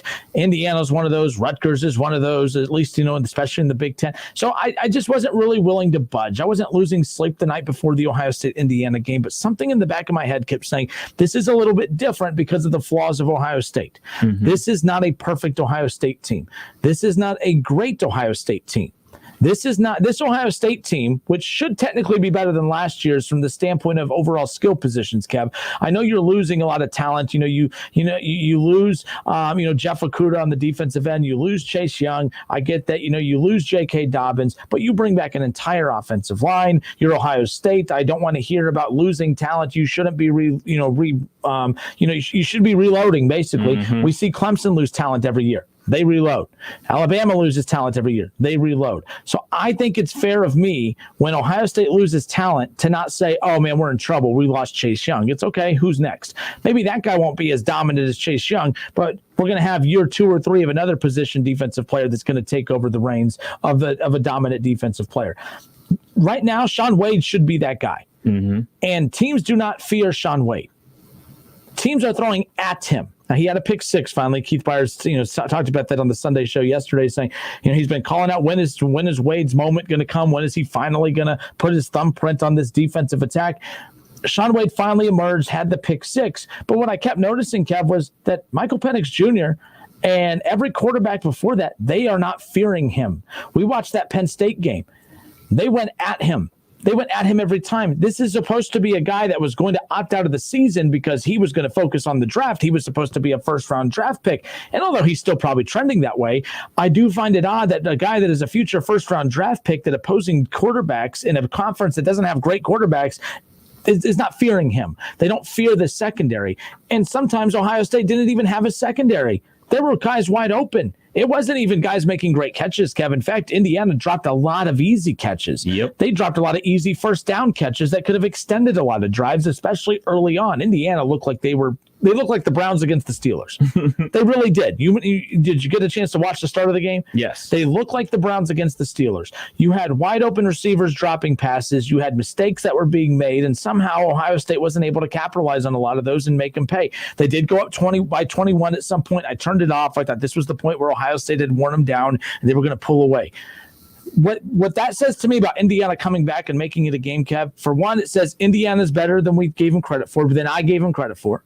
Okay, they're better than I gave them credit for, and that Ohio State is not as good as we think they are. But at the same time, bravo to Indiana for giving Ohio State a little resistance. Because one thing I hated about this entire season was after the Penn State matchup and when Penn State lost early on, I'm like, well, there goes the one prime showdown I was looking forward to. I was expecting a bye month, not a bye week, a bye month that featured Illinois, that featured, obviously Rutgers and Maryland, and obviously this team in Indiana. But Indiana is a top 10 showdown. With what I just saw from the secondary this past week, Maryland would not have beat Ohio State, but Tagovailoa would have had his way with the secondary of Ohio State. So I'm concerned about Ohio State moving forward, and I don't think it's a bad thing. This team, last year's team was so great. This team is not last year's team at all. They should be close to it, though. When you have that type of offensive line, you have the offensive weapons on the outside, you have Justin Fields, and what in the world went on with him? He had 3 interceptions all of last season combined, and he threw 3 total in one game against Indiana. Indiana's better than we thought. Ohio State's not as good as we thought, and there's nothing wrong with either of those things. Indiana being better than we thought is great for the Big Ten.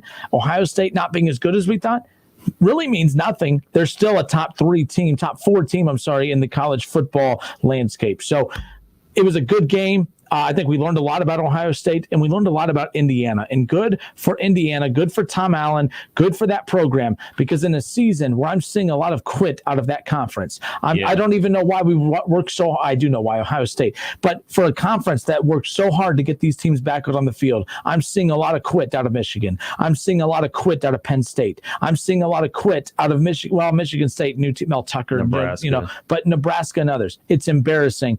But bravo to Indiana. Congratulations to the Hoosiers, because that loss for them was about as big a win for that program as any win that they had previously coming into Saturday.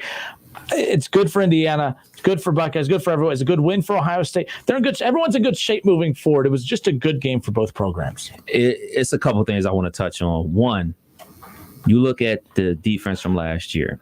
You obviously lose the big name of Chase Young, but also you lose Okudah, you lose Arnett, and the unsung hero of that team last year was Jordan Fuller. You know, I was a person that really didn't believe in the one high safety look that they were running last year. I was like, I worry about that. And they proved me wrong.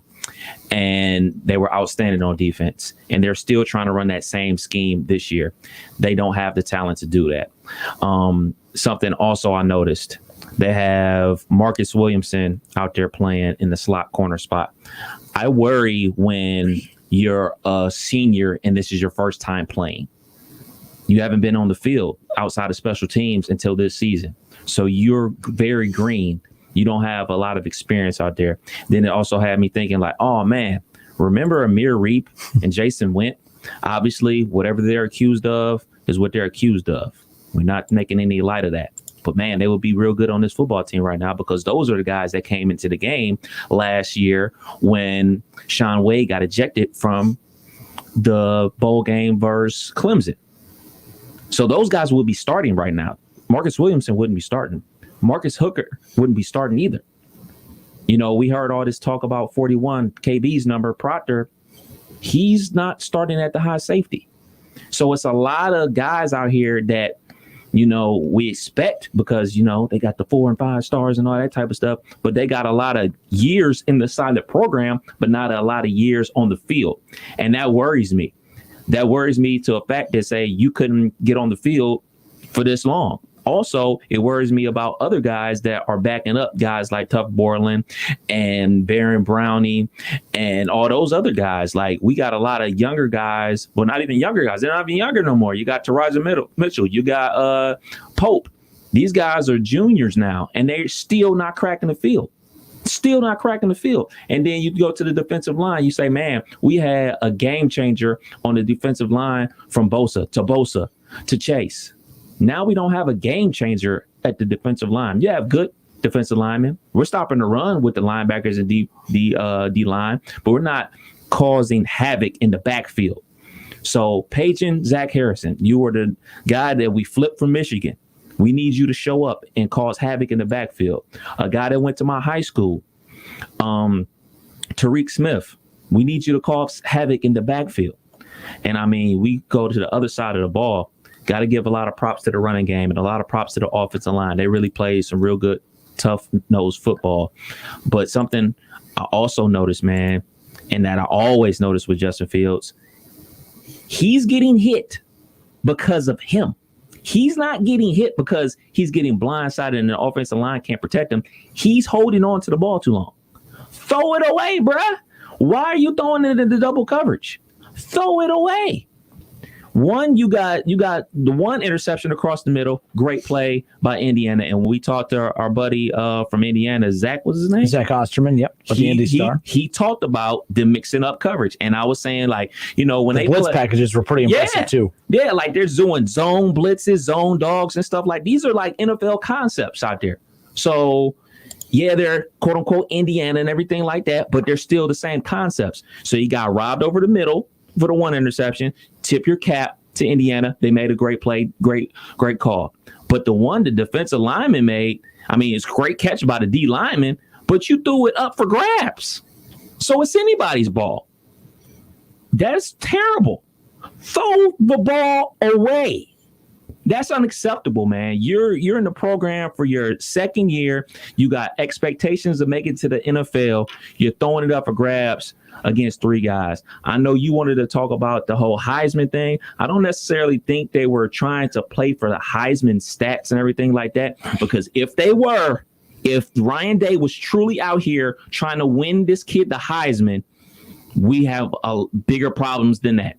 The object of the game is to win the game. Hello? You're not out here trying to pad people's stats, especially when the game is still, you know, it was only like 14-7. The worst thing that could have happened was how easily they punched that in the first drive of the game.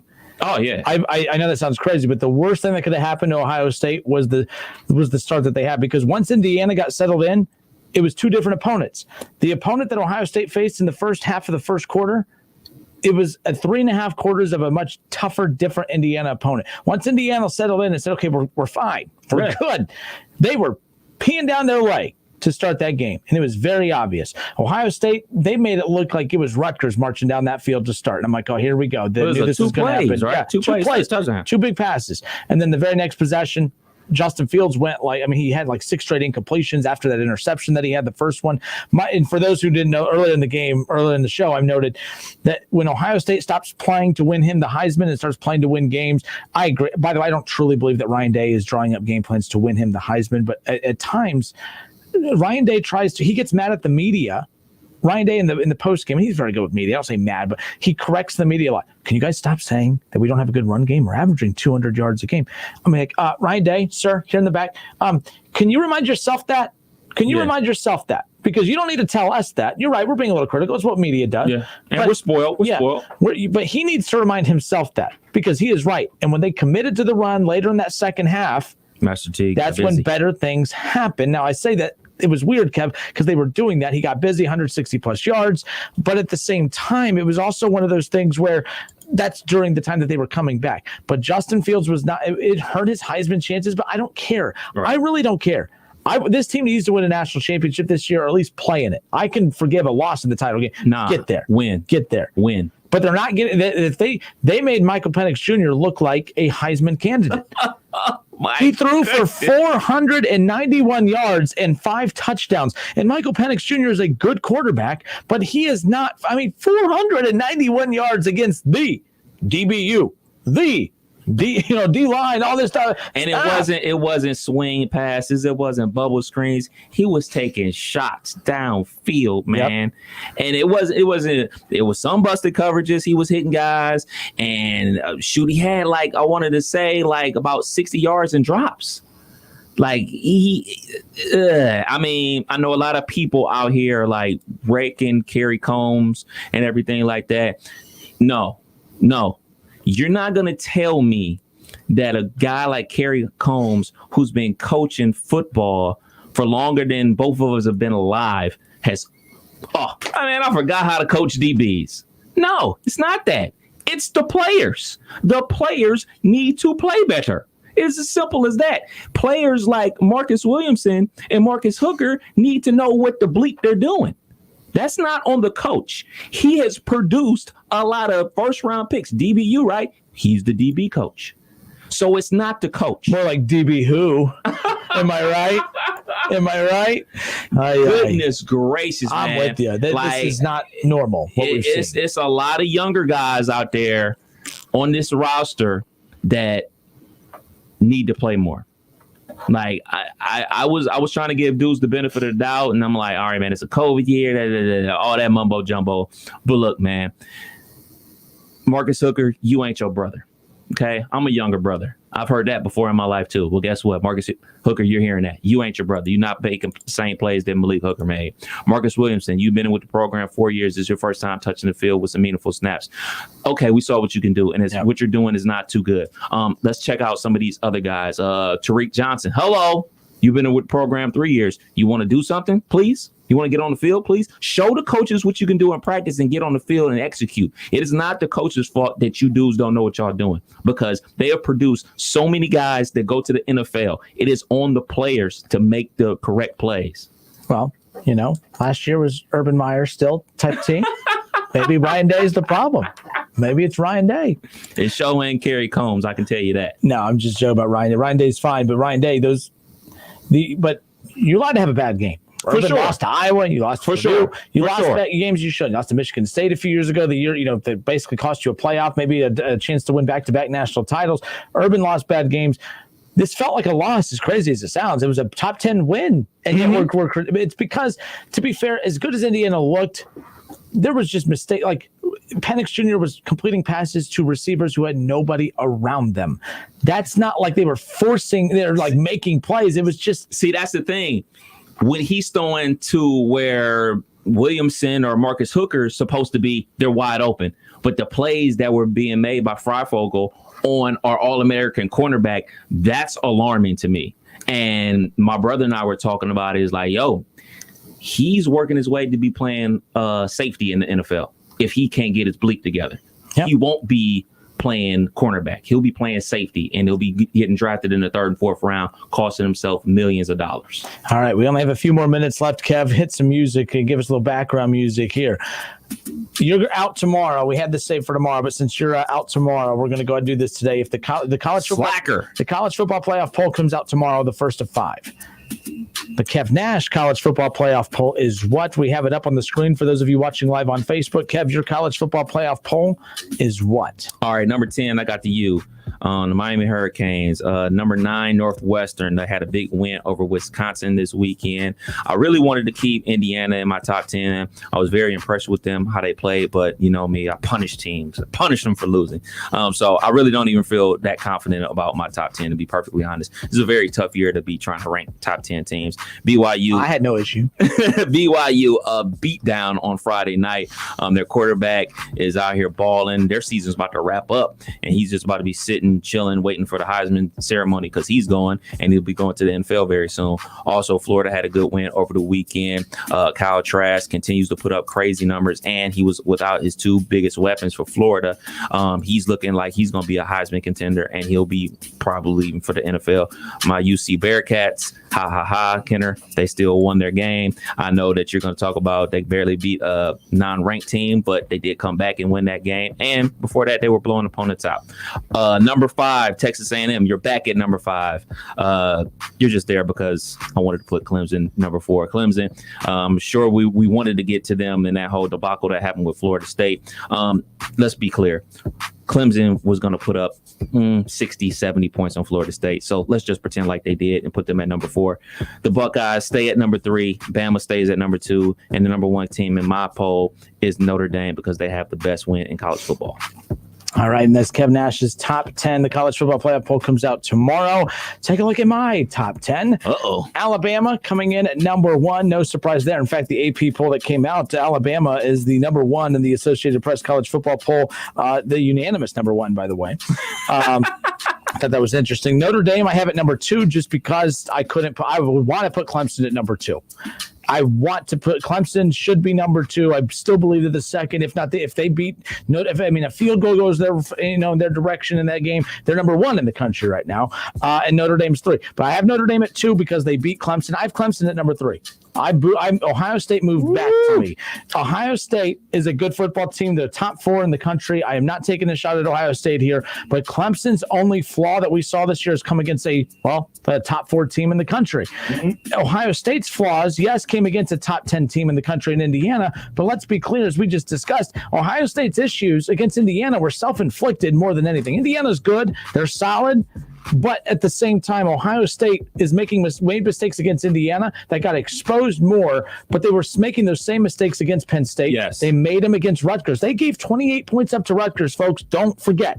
See, the difference between the Rutgers game and this game, it was actual backups in the game with Rutgers. So, like I was talking about then, like, all right, you put this on film. Hey, guys, this is why we have to do X, Y, and Z. Here's why. It's on film. Let's execute this. All right, go get them, boys. But the starters were still in, and that's why it's so alarming. Yeah, again, Ohio State beat Rutgers 49-27 just a few weeks ago. And again, looking at that, and it was 35-3, but they gave up 18 points in the first quarter, but still fourth quarter. But I'm critical of that. You still shouldn't be giving that up. Again, the whole season matters. The whole game matters. So again, back to my top 10.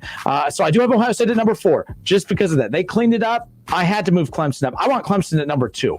I'm just big on that. Notre Dame, I'm not completely sold on, but they beat a top 4 team, and they're in the mix, and it just doesn't matter at this point. And by the way, who would not want to know Ohio State-Alabama matchup in the college football playoff? Texas A&M coming in at number 5. I don't like their loss, but they have some very impressive wins. Florida at number 6. I moved Oregon all the way up to number 7. They're 3-0 to start. If the season started on time, Oregon would have been a top 10 team from the start. They wouldn't have to be digging and clawing their way back in. They should be there. Northwestern, I moved up to number 8. They're undefeated to start the season. That's all you can ask for at this point right now. And they beat Wisconsin. It wasn't that they just beat a team to improve to 4-0 or 5-0. They are 4-0 now. Yes. 4-0. They beat the number 12 team in the country in Wisconsin, and that's a big deal to me. That's a big win for Northwestern. Indiana, I kept at number 9. Indiana stayed at number 9. I'm with you. I won't reward them by moving them up, but they earned the chance to stay put at number 9. Of course, they dropped back to number 12 in the AP poll. But number 9 is where I keep Indiana. They impressed me. They went up against Ohio State. They didn't lose 35-17. They lost by 1 possession. We talked about what would losing by 10 mean. They lost by 7. They lost by 1 possession. Kudos to Indiana. Bravo is the word of the day to the Indiana Hoosiers for their job. Well done against Ohio State. That's why I said it was a good win for Ohio State, but it was a good loss for Indiana, and which is why I have USC at number 10. No Cincinnati in the top 10, and that's not a shot at Cincinnati because I also don't have BYU in the top 10. I'm an elitist. I have no problem. We got to stop that just because it's COVID and we're trying to create these cute little storylines to make everyone happy. Stop it. USC 3-0 to start. It's been shaky. It's been against questionable teams. I was on the fence of putting Cincinnati/BYU at number 10. You should. It's a give me. It's a gimme between those two. But USC, it's USC. USC. There you go. But Cincinnati, you're by the way, the worst, BYU has 2 games left, so does Cincinnati. Yeah. That's a problem because Ohio State has 4 more games. Big Ten has 4 more games. They have 3 more plus the Big Ten title game. Is it 3 more? Oh, yeah. They have Illinois, Michigan State, Michigan. All 3 of those, by the way, are noon kicks. Yeah. Illinois this weekend is a noon kick. Michigan State, it was announced today, is a noon kick. And then, of course, that team up north is a noon kick. So the last 3 games of the regular season, all noon kicks. But Indiana, BYU, Cincinnati, you know what? Fine. Rank them up high. You're going to, out of sight, out of mind. Because when they're out of the way, the real teams are playing at this point, and then we move on. Cincinnati, they have talent. They're good. You don't play anybody. Resumes matter. As I've said before, the college football playoff has never been about the 4 best teams. It's always been about the 4 best resumes. In Cincinnati, you ain't it. So when they blew teams out, you weren't impressed. When they come back, you're not impressed. They shouldn't be down to a non-top 25 team. Anyways, period. I'm not impressed. Wow, Cincinnati, a team that's trying to brag and say we should be a top 4 team in the country, was down to a non-top 25 team. And you want me to be impressed that they came back? You should have never been down in the first place. Debbie's going to kill you. Oh, yeah, look at that. All right, we got the Buckeye Roundtable coming up next. Thanks, everybody, for hanging out. Bengals fans, hang in there. Hang in there. I'll be nicer to you tomorrow. Maybe. All right. Have a great night, everybody. Until tomorrow, it's been the Justin Kinner Show with Kev Nash on 1410 ESPN Radio. It's the Justin Kinner Show with Kev Nash. Justin, you're awesome, baby. Right here on 1410 ESPN Radio. If you need new roofing, siding, or gutters, skylights, or patio enclosures, if you're a homeowner or business and need someone you can trust, don't take a chance. Enhance with Lance. Lance Roofing and Siding in Fairborn has been satisfying customers since 1993 and hold an A+ rating with the Better Business Bureau. Lance Roofing and Siding, 8460 Dayton Springfield Road in Fairborn. Call for a free estimate at 864-2722. That's 864-2722 or online at lanceroofing.com. Champagne Dental, taking the fear out of dentistry. Champagne Dental Group in Urbana recognizes that dental phobias are real. If phobias are preventing you from getting dental treatment, we have numerous options to keep you comfortable and ease your fears. We offer multiple methods to help relax you while you're in the chair, which include oral sedation, medication, and nitrous oxide free of charge. Our friendly and caring staff make it their mission to get you the smile you deserve.